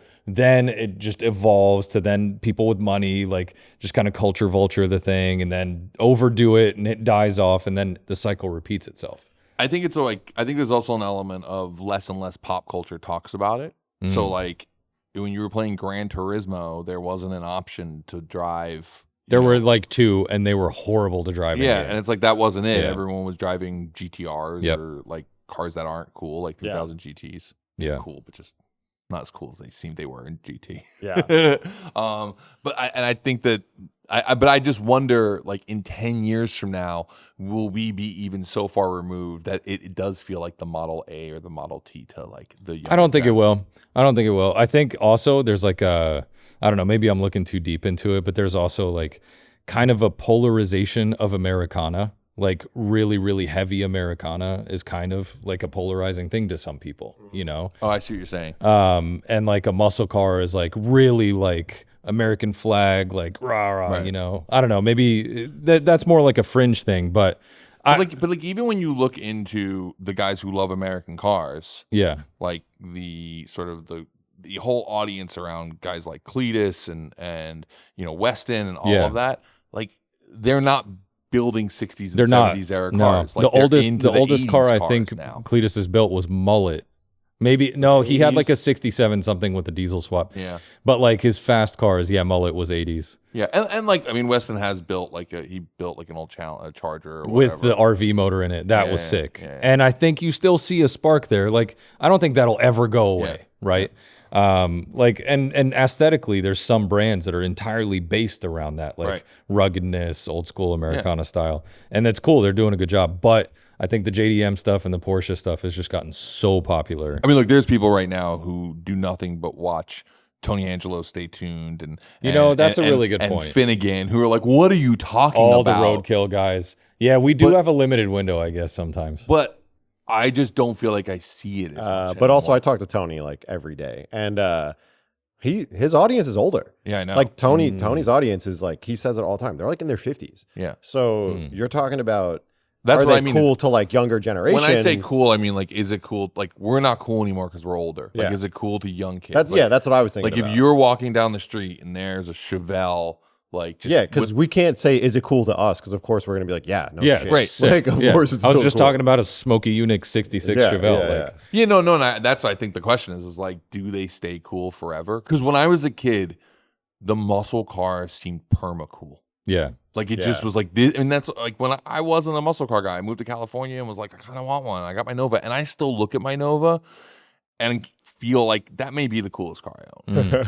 You know what I'm saying? Like It's up there. Like it may not be the car I like the most, but there's just something about that car that I think is really Yeah. really cool. I don't think they'll ever be like as it's hard to say like a Model T is uncool. It's not uncool, but it's not cool. Yeah, You know, like you wouldn't like if someone's like, "Yo, you want to take my Model T for the weekend?" You'd be like, Not a stock one, like a Model T, like hot rod's cool. Yeah. like "Yeah, a yeah, 50s yeah, era yeah, hot for rod. sure, yeah, But yeah." like I've driven Model Ts and Have Model you? A's. Yeah. And like it's saying it's a novelty is nice. Like I'd it rather is some have the dorky horse. ass shit. yeah, I'd rather have the horse. Yeah. I'm just like, if we're going to model, if I'm going to drive a stock Model T, I'd By the way, rather go give me- by the a way, couple years back yeah, and get a horse. yeah. No knock on the man. No knock on the man. He probably is listening. But like ACP has a Model T. Like that's the person who enjoys Model T ownership. Yeah, and he likes wearing a tweed hat when he drives Yeah, it. Like yeah, that's yeah. cool. It's a That's bit what of you're there's a into. bit of cosplay Yeah, in yeah. it. And again, it's not uncool, but it's not cool. And I think a muscle car will forever be cool. Like you see one going down the road. Like last time we did the pod, you drove your dad's car here, Yeah, dude, and I was it's right sick. behind you, and I was like, that has so much just presence. It's just chopping And that's along. never gonna change. Yeah. Do you think that's because culture made that car cool? Meaning, like at the time when that car was new, like you had all these movies, Grease, and like Sure, all these but it's things fundamentally cool. that like just made it cool. No, Yeah. yes, but if you think about like if this were a math equation and I'm bad at math, it's like you have big, powerful motor, you have cool looking Shapes, yeah. It's got chrome, it's got racing stripes.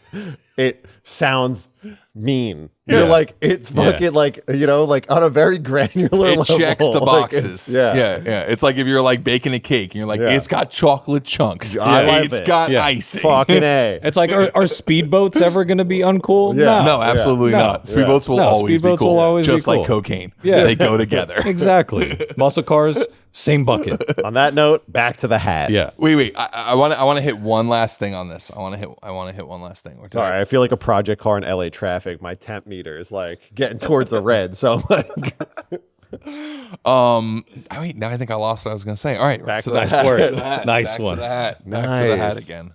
Up to Ron. All right. There's Brian's a only. fucking Oh, hat is it? on. Is it up to me to pick? Wait, is it you? Oh, Yeah. okay. I was think last. Vinny picked that Yeah. one. Yeah. All right. Cool.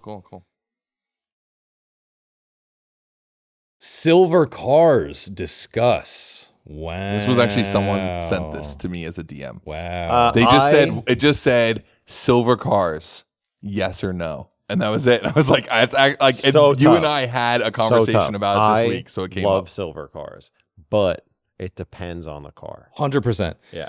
If you asked me even 3 years ago, I would have said absolutely not, never, Yeah. ever. Yeah. But some cars, 996 turbo, great. Beautiful. Silver. Hold on, I'll tell CGT. CGT. Silver. I think anything other than silver, you bought the wrong color car. Which I normally yellow's cool. it is, but it's not the silver. I Yeah. don't know what it is, Yeah. but that car it just works. Porsche did silver really well, Yeah. and GT Yeah. silver. is If like you insane. own a CLK, whatever GT1, Yep. whatever that was, like Yep. it has to be silver. Has to be silver. I love silver cars. I just think it's very case dependent. 'Cause Yeah. I had that silver 997 GT3, and I loved the way it looked, but I wanted a more like fun car, and I was like, the silver doesn't hit for me on it. Yeah. But like, I think it looks beautiful. You texted me the other day because you said I have a R8 for sale, and you were asking me if I was interested Yeah. in it. And it's like I was like, what color? And you said silver, and it's like weird because I actually, when I close my eyes and think of an R8, It's I silver. see it in silver. Yeah. Yeah. like that is the color for it. Is that what the press car color was? Like what they launched with? What was the one I gave you when you Silver. were intern? It was a silver. Silver. Yeah. So when I bought my 360, I had drove up there to go look at the car because I thought it was silver, and I was like excited for that because I thought I actually really Oh, like wow. like crazy looking cars in In chill silver. colors. Which Yeah, you yeah, didn't yeah. know. You didn't. And then I got You didn't know there. it was champagne. No, Oh, I've then never I heard got this there. story. Do Whoa. tell. Yeah. So you got there and she was wearing champagne. And then what happened? Well, And you were like, 'cause oh. he was part of like Haggerty's Drivers Club, so they took pictures inside. It must have been like fluorescent lights and like very cool tones. Yeah. Yeah. Now they went over and they were like, pull out the sepia. Yeah. So I was like, It's not selling. Yeah. Pull it so I was back. like, oh, Temp it's silver, great. And I got up there and I'm like, oh, it's kind of like a champagne. Down. You're like, I didn't even know they made that. Yeah, I was I like, thought you bought that on purpose. I mean, I did because no, I didn't. You bought it because of the price. No, I went to go look at it and I was like, oh, this is like gold, not silver. I thought it Yeah. was silver. So that was like another thing. I was like, ugh. But I think like the 360 in silver is beautiful. Yeah. Yeah. I agree with that. Ferrari Grigio is amazing. Yeah. Yeah. Solid silver. Yeah. All right, so I think it's really easy to pick cars that are great in silver, but what's a bad silver car? I think if it's like a sort of boring car, silver like makes it worse in Most some ways. M3s. Yeah, like I don't like Yeah. silver M3s.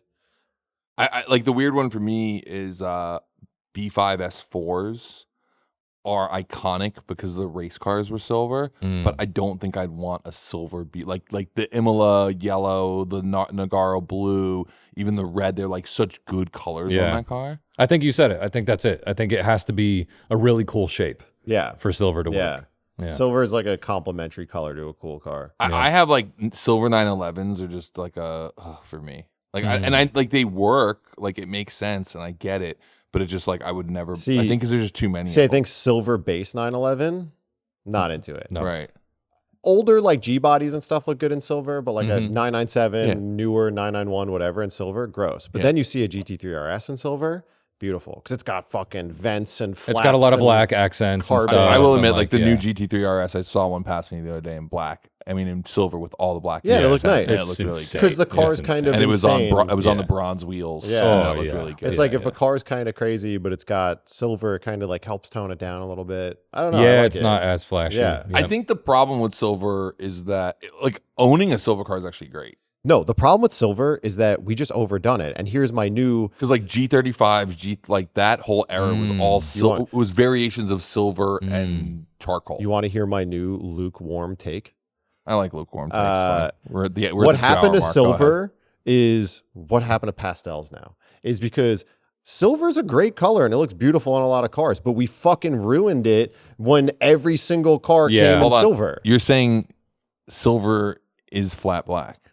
No, I'm saying the pastels. No, but I'm saying, but like flat black's the same thing. Flat black was really cool until No. everyone did it. I actually disagree with that. I think it's pastels because flat black wasn't like mass adopted by automakers. Right, I guess Like so. remember back in like 2010, you're right. Like only Mercedes and some of the yeah, high-end ones like you could buy. 2010s flat pastels were cool, and now like every Kia Forte is like Yeah, and they pastel they do them green. so badly too. Yeah, every truck is offered in a Every Jeep. Sahara. I feel the tan. same way about like Nardo Gray. Hate Nardo gray, But it's a really good color. I Yeah. thought you loved Nardo I Gray. hate Nardo gray. No, Wow. but it's a I want to buy a car, and in one of the colors it comes in is that, and I'm like, I don't want what that. car is it? A Gallardo.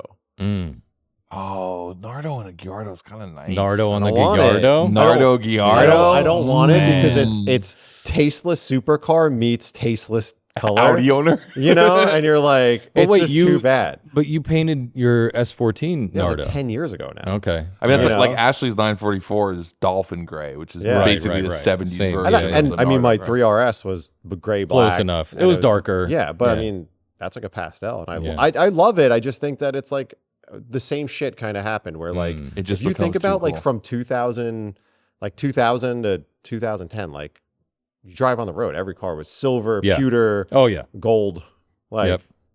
Or Or black. and now I think or it's, Hunter Green. yeah, That was 90s. Yeah, yeah. 90s yeah, was 90s. 90s. 90s had good colors. 90s had great Post colors, 2008 financial crash color change is a documented thing. I'll throw the graphic on the screen. Oh, Yeah. nice. Yeah. Wow. It has to do with the cost rabbit of hole. paint. So paint, it's cheaper to paint a car like white, black, or silver. Mm. So like the push to do that instead of having colors because colors are more expensive.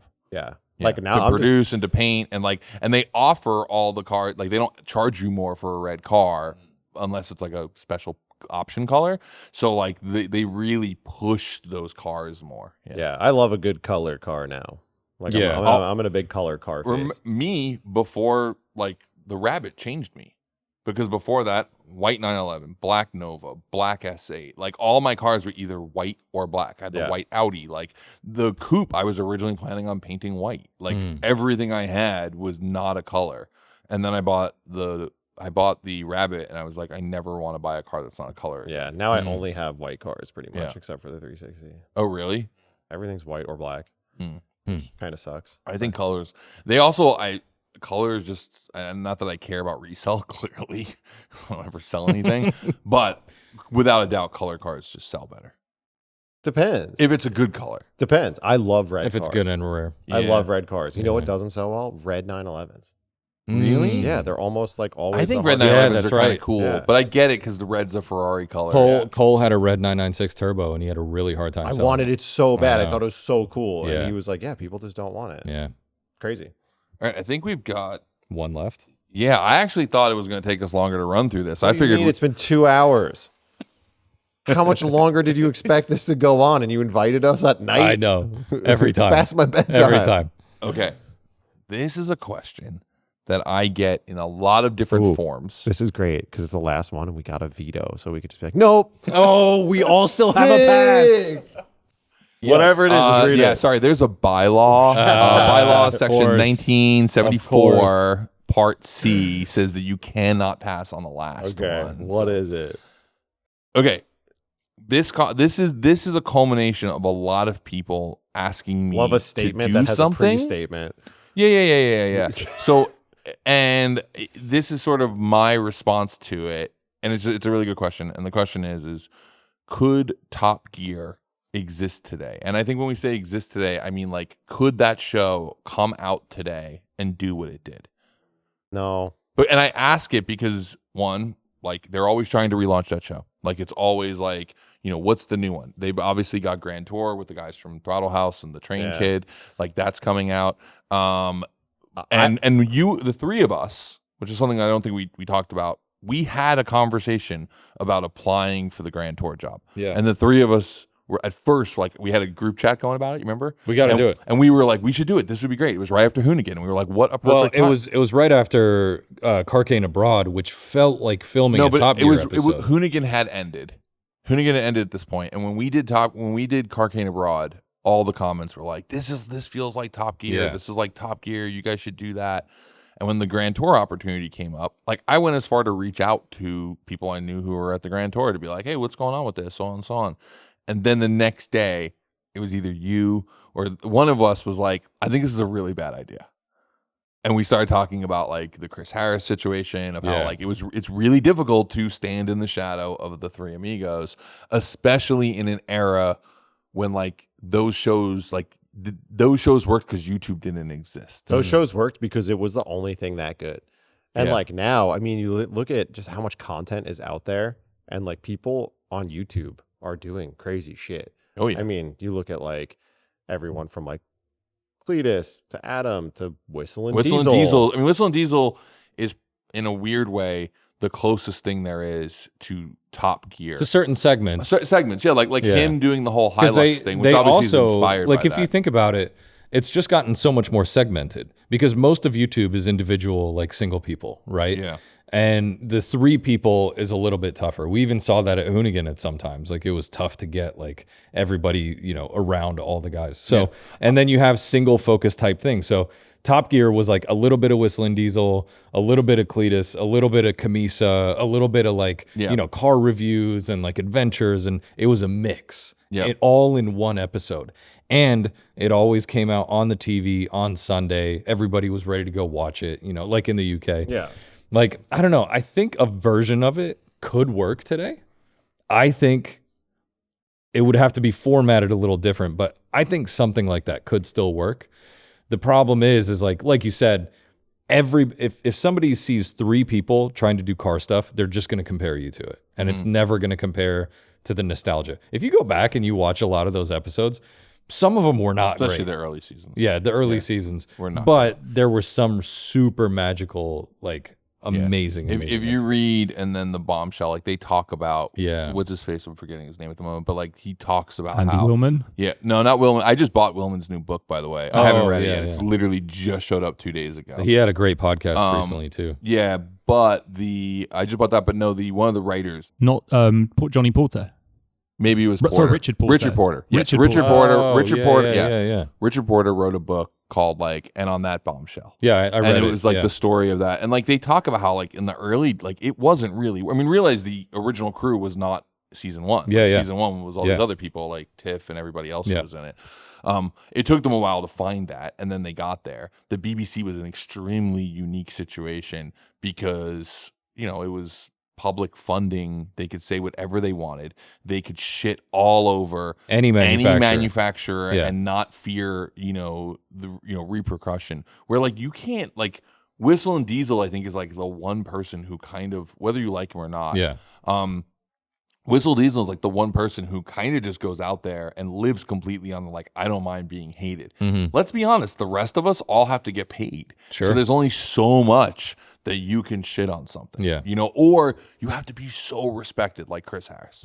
Like Chris Harris can shit all over a new car and still get invited back to drive the next car because like how do you not have Chris Harris drive the car? Yeah.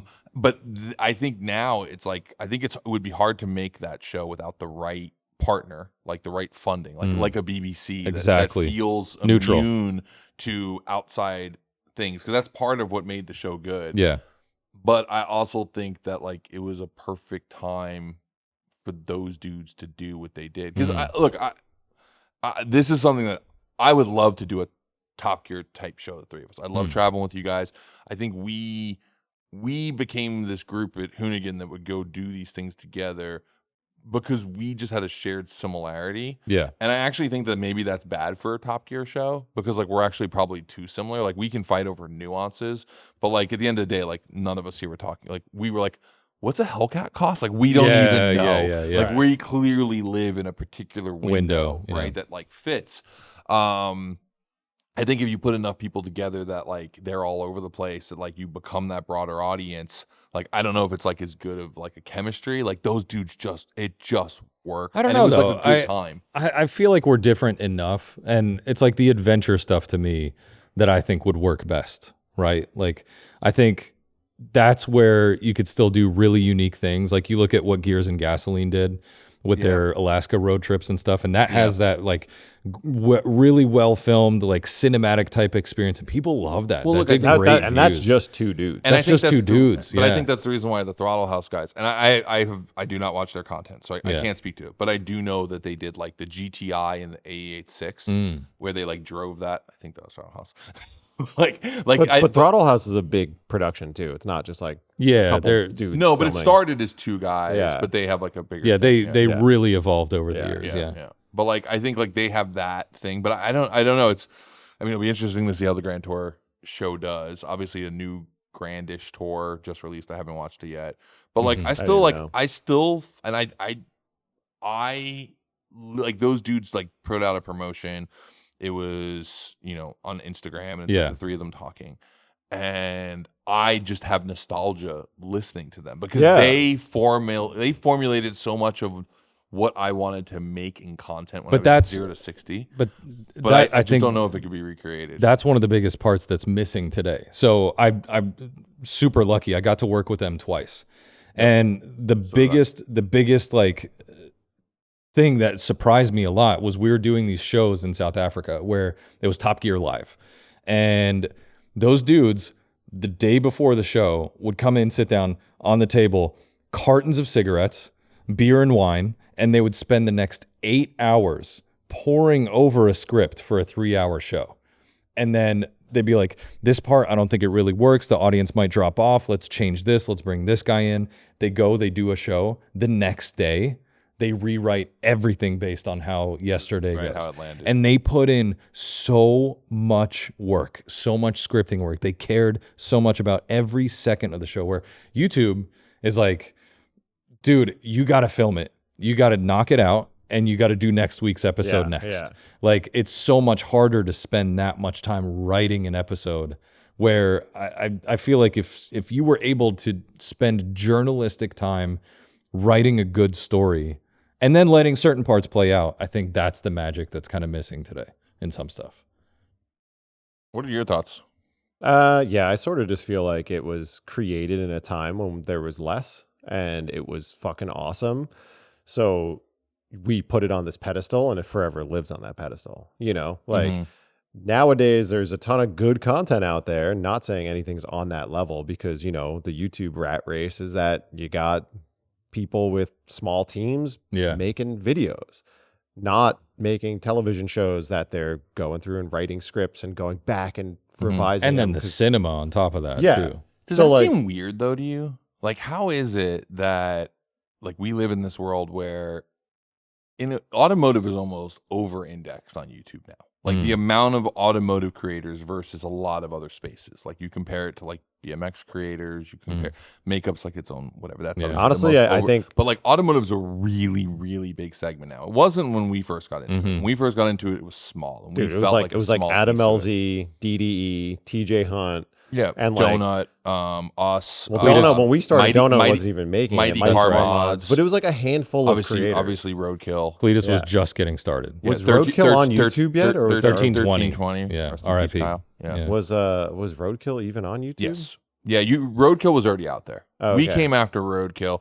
Donut I was thought they were like Donut was out too, but they weren't doing up to speed yet. They were doing other shows, and they started up to speed about the same time we did, but they were still gaming the Facebook model. Yeah. That was still performing. But yeah, it's just it's super saturated now, so I think it's hard for anything to stand out that crazy. But I think the thing that's interesting to me is like you have this clearly there's this thing that's working in automotive content, but like no one's produced a good American show.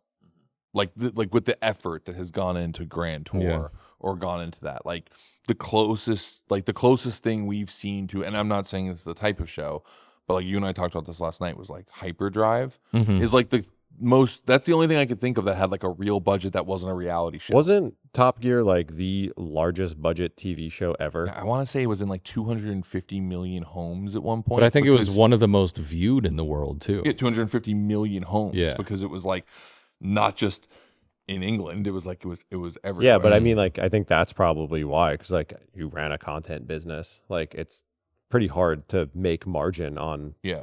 big productions, Yeah. right? So like, how do you make those so? Yeah, I think that might just be it, consistently, that you know? just doesn't exist anymore. Yeah. Like, there's not a thirst to go spend millions of dollars to go make something. I mean, you Yeah. think about like the London thing with Ken. Yeah, the right? London special. The London special that like, mistakenly. It was like a mini Gymkhana. It was for a mini. segment It was a of mini a show. Gymkhana for not even a full episode. It's a whole other podcast, but we kind of got hoodwinked into that a little bit. Yeah. A little bit. But that was a segment in a show.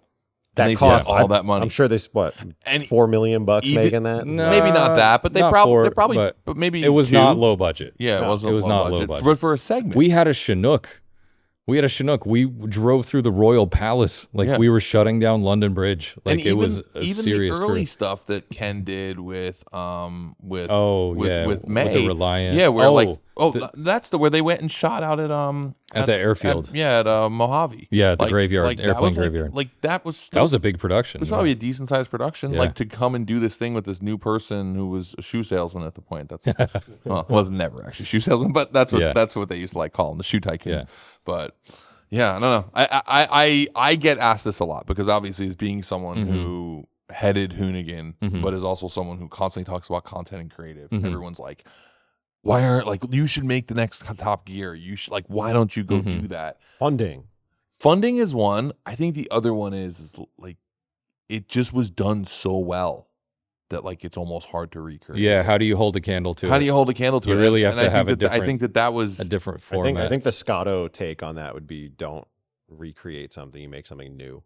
Yeah. Absolutely, Because you can't do a trio to compete with the greats. You It gotta can't just be make it something. can't be else. a trio. Yeah. Yeah. Maybe it's a mob of people. Yeah, it's definitely, as we learned earlier in the show, it's never a threesome. Yeah. It's not how it works. Yeah, you need it's got to be a 7 murder. guys. It's a murder. What's a murder again? Is that Crows. Crows? Thanks. Yes. Yeah. So I don't know. I still think that there's a place for it. Maybe even more as the future gets more and more choppy, more and more low attention span. Maybe then eventually something like that can stand out. You know what? Hoonigan Reunion Show is the pilot for it. it could be. It could be. Because By the way, we haven't updated anyone on that, and I think it's gonna happen. really, Yeah, based on the stuff I told you yesterday, which I can't talk about because I'm Yeah, NDA'd on yeah, it. yeah. But I think Wow. that we've got people who are willing to make it. Because if you think about it, in one of Willman's podcasts that he had recently, Andy Willman, the guy that was the behind the scenes, brain of Top Gear with Clarkson, Producer. the producer, yeah. The dude, who, by the way, wore the same pair of underwear on every single shoot. that's crazy. Oh yeah, you didn't know that? No, Oh, he wore his lucky underwear, and they were literally the definition of threadbare. And we were on set with them, I guess, for Robin Reliant or whatever, and someone was like, "Show him your underwear," and he just pulled the band out, and it was just 8 strings. oh god, that's and horrible. it's he was lucky underwear. Wow. I don't know the background to it. Yeah. He'll probably talk about it. But he's one of those brilliant geniuses, whatever. And in that podcast, he talks about Clarkson's farm and why it works so well. And his biggest takeaway is that we didn't think it was going to work. We were like, this is insane. Who would spend money on an old man on a farm? That's not interesting at all. He's like, the characters that naturally came, Gerald, Caleb, the accountant, all of them, that was just real life people. They weren't actors, they weren't cast, they weren't anything. And he's like, we have a show. And Hoonigan was no casting. the shittiest boy band of car guys. Unscripted. It was just, we all just kind of showed up and had our own little lanes, Zach, muscle car guy, Hurt, drift guy, you, track guy, you, absolutely obscure, Fucking encyclopedic, oddball boy. and I was rally type stuff. And it worked. And even JP, I remember when he came over to Hoonigan, he was like, I'm so jealous of that. You guys have this, how did you guys make this perfect group of guys? And I'm like, what? I don't know. Zach showed up one day.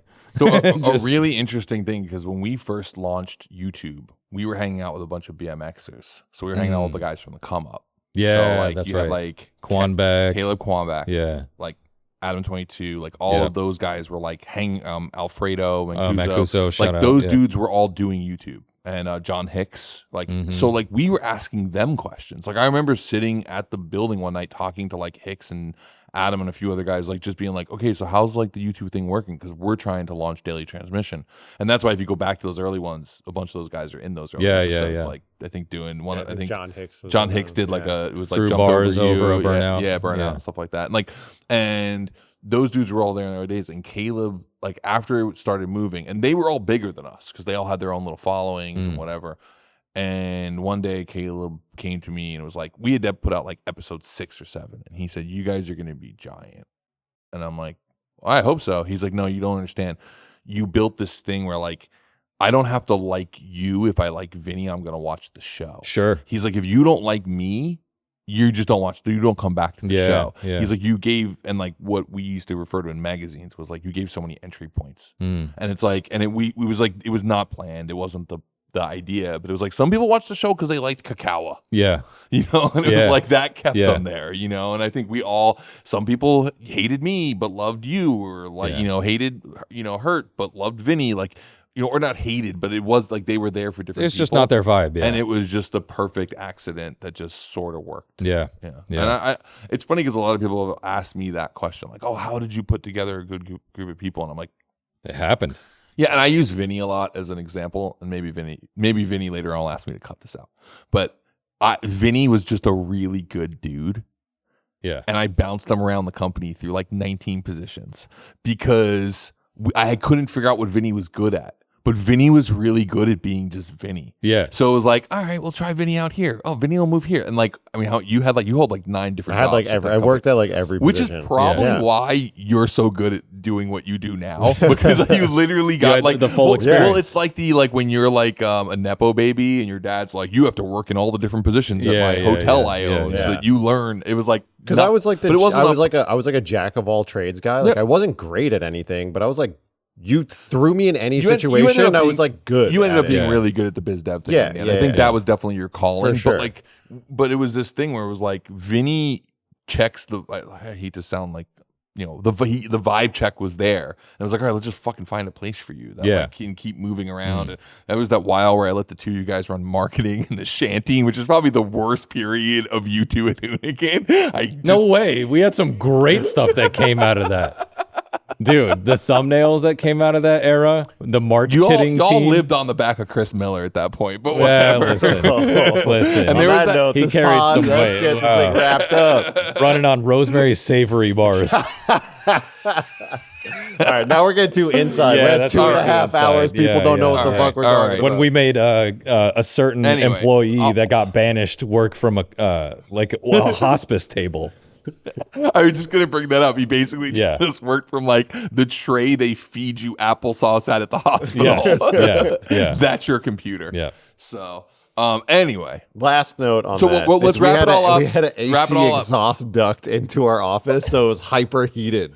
and there was Bro, there was also the favela wires. the that used to CFO run. The CFO. It was so hot in this building. It was we had air unbelievably hot. conditioning, which We is had air conditioning, and it didn't work because cost it was 40 filled- grand, and it never worked because it was filled I'll with- tell you exactly why it didn't work. Because nobody changed the filter, and it was filled with tire gunk. from just burnouts. So our CFO, me and Vinny are in this like shitty corner, which we called the marketing shanty / favela. And it was so hot in that corner. And like we would just sweat, no shoes, no anything. And he rolls in this portable air conditioner. And we're like, Jefta, thank you. You're the best. Yeah. And he's like, what? This isn't for you. We were right by the server room, and the server was overheating. So he was cooling the server off, and the exhaust was going onto us. That was insane. And we were, it That was, an insane our ambient time. temp went up like 40 That degrees. was crazy. He's like, fuck you guys. The server's hot. that, and that bathroom taught me how to shit on the road.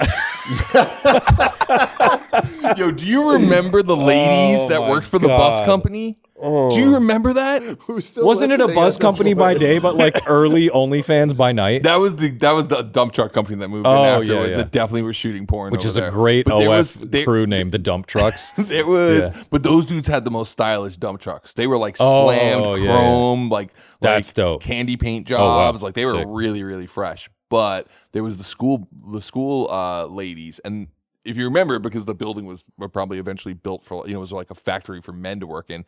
There was like the women's bathroom, which was like 2 toilets, and then there was the big men's bathroom. Yeah. And you'd go into the big men's bathroom, and it was just filled with the like rowdiest women who drove school buses, who would just like shit all over the toilet seat because they would squat, but like just spray. Wow. Do you remember that? Yeah. I don't know how want this to. is still on the podcast, but anyway. What card was that? Yeah. So anyway, Top Gear. I guess it can't exist these days. Nope. Yeah. But shit on the toilet seat. I still think it can. And shitting on the Yeah, road's this easier is the now. for anyone who listens 2.5 hours. Yeah, into this us, is- this is what snack you at the get. end. You get a This is little that bit part of where you've this. left it on and your family member comes in and just Yeah. goes, all right, so we Yeah. have these chicks that were just Yeah. shitting all Yeah, and they're or like, you like fall asleep. what are you listening You fall to? Yeah, asleep yeah, while yeah. listening to the pod, and Yeah. this wakes you up, and you Yeah. have like some weird lucid dream. And This you're is what you get a bonus nonsense at the end because Yeah. Brian didn't bring snacks, so we didn't have snack. yeah. I have to deprive these guys. They're like boxers. You know, you let them have a snack, and then they get sleepy. Like you got to keep the hunger in them so that they keep 3 going. a.m. I'm sleepy now. Let's go. Yeah. Well, boys, thank you again for coming on and testing out a new model. If you guys Anytime. enjoyed this random topic, I mean, maybe we should just call this the what was the thing we did for 060? The Oh, man. the hodgepodgery. Hodgepodgery? This was Yeah, a yeah. hodgepodgery if I've ever heard one. Maybe we have to bring back the hodgepodgery. So There you go. He said it wasn't going to be a new show, but it's a new show. no, it's still very Welcome to the vehicular. new It's show. still very vehicular. Just very vehicular hodgepodgery edition. It's like a Because mixtape. it rolls right off the top. Yeah, yeah. Super So, easy. If you enjoyed this and you want us to do more, because that's a good format to bring back people who've been on the show before and just kind of have like, you know, the crew gets down. Hit us with some more topics that we can run into next time, because these guys are almost always available to come by the house. Always. Highly debatable. Yeah, it took like 3 weeks to plan this yeah. because they're never available. It was all But sarcasm. we'll always show up for our Boy Scotto. How many topics do we do today? 11. What a number. Yeah, 11 tenths. And on that, thanks, guys.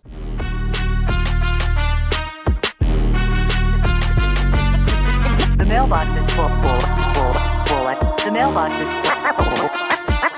The mailbox is full and cannot accept any messages at this time. Goodbye. Goodbye. Goodbye. Of all the sunglass companies out there, you might ask, why Heatwave? Aside from them being friends of mine, they just make great shades. Awesome styles, cool collabs, smart tech. They even have extra large sizes for big heads like me. And for those of you wearing this on the job, they make ANSI Z87 spec safety glasses too. But what really attracts me to Heatwave is that they are physically a part of our culture. You will find them everywhere, from King of the Hammers to Formula Drift. You'll see everyone wearing Heatwaves at your local track day event. Damn, you might even turn laps with the co-founder Justin, because they're one of us. So, one more reason to choose Heatwave Visual to fix your face.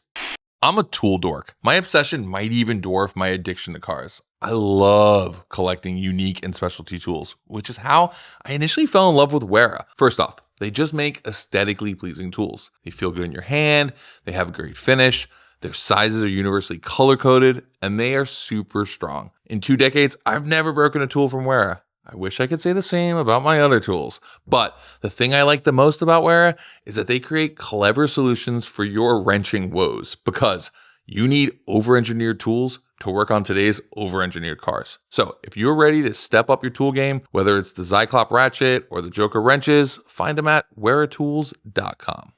All anyone wants to talk about nowadays is how great 90s car culture was. But what everyone forgets is how bad our slammed cars rode on crappy lowering springs. At the time, that's all my wallet could muster. But when I finally did step up and get some proper coilovers, I went for KWs and never looked back. I've been running their stuff for over 2 decades now, in everything from my 911 to my RS2. I even have a custom set in my Land Rover Discovery. And yes, that bloody thing does finally run. Anyway, because of my long history with them, I am very excited to announce KW as the newest partner in this whole podcast syndicate thing I'm building.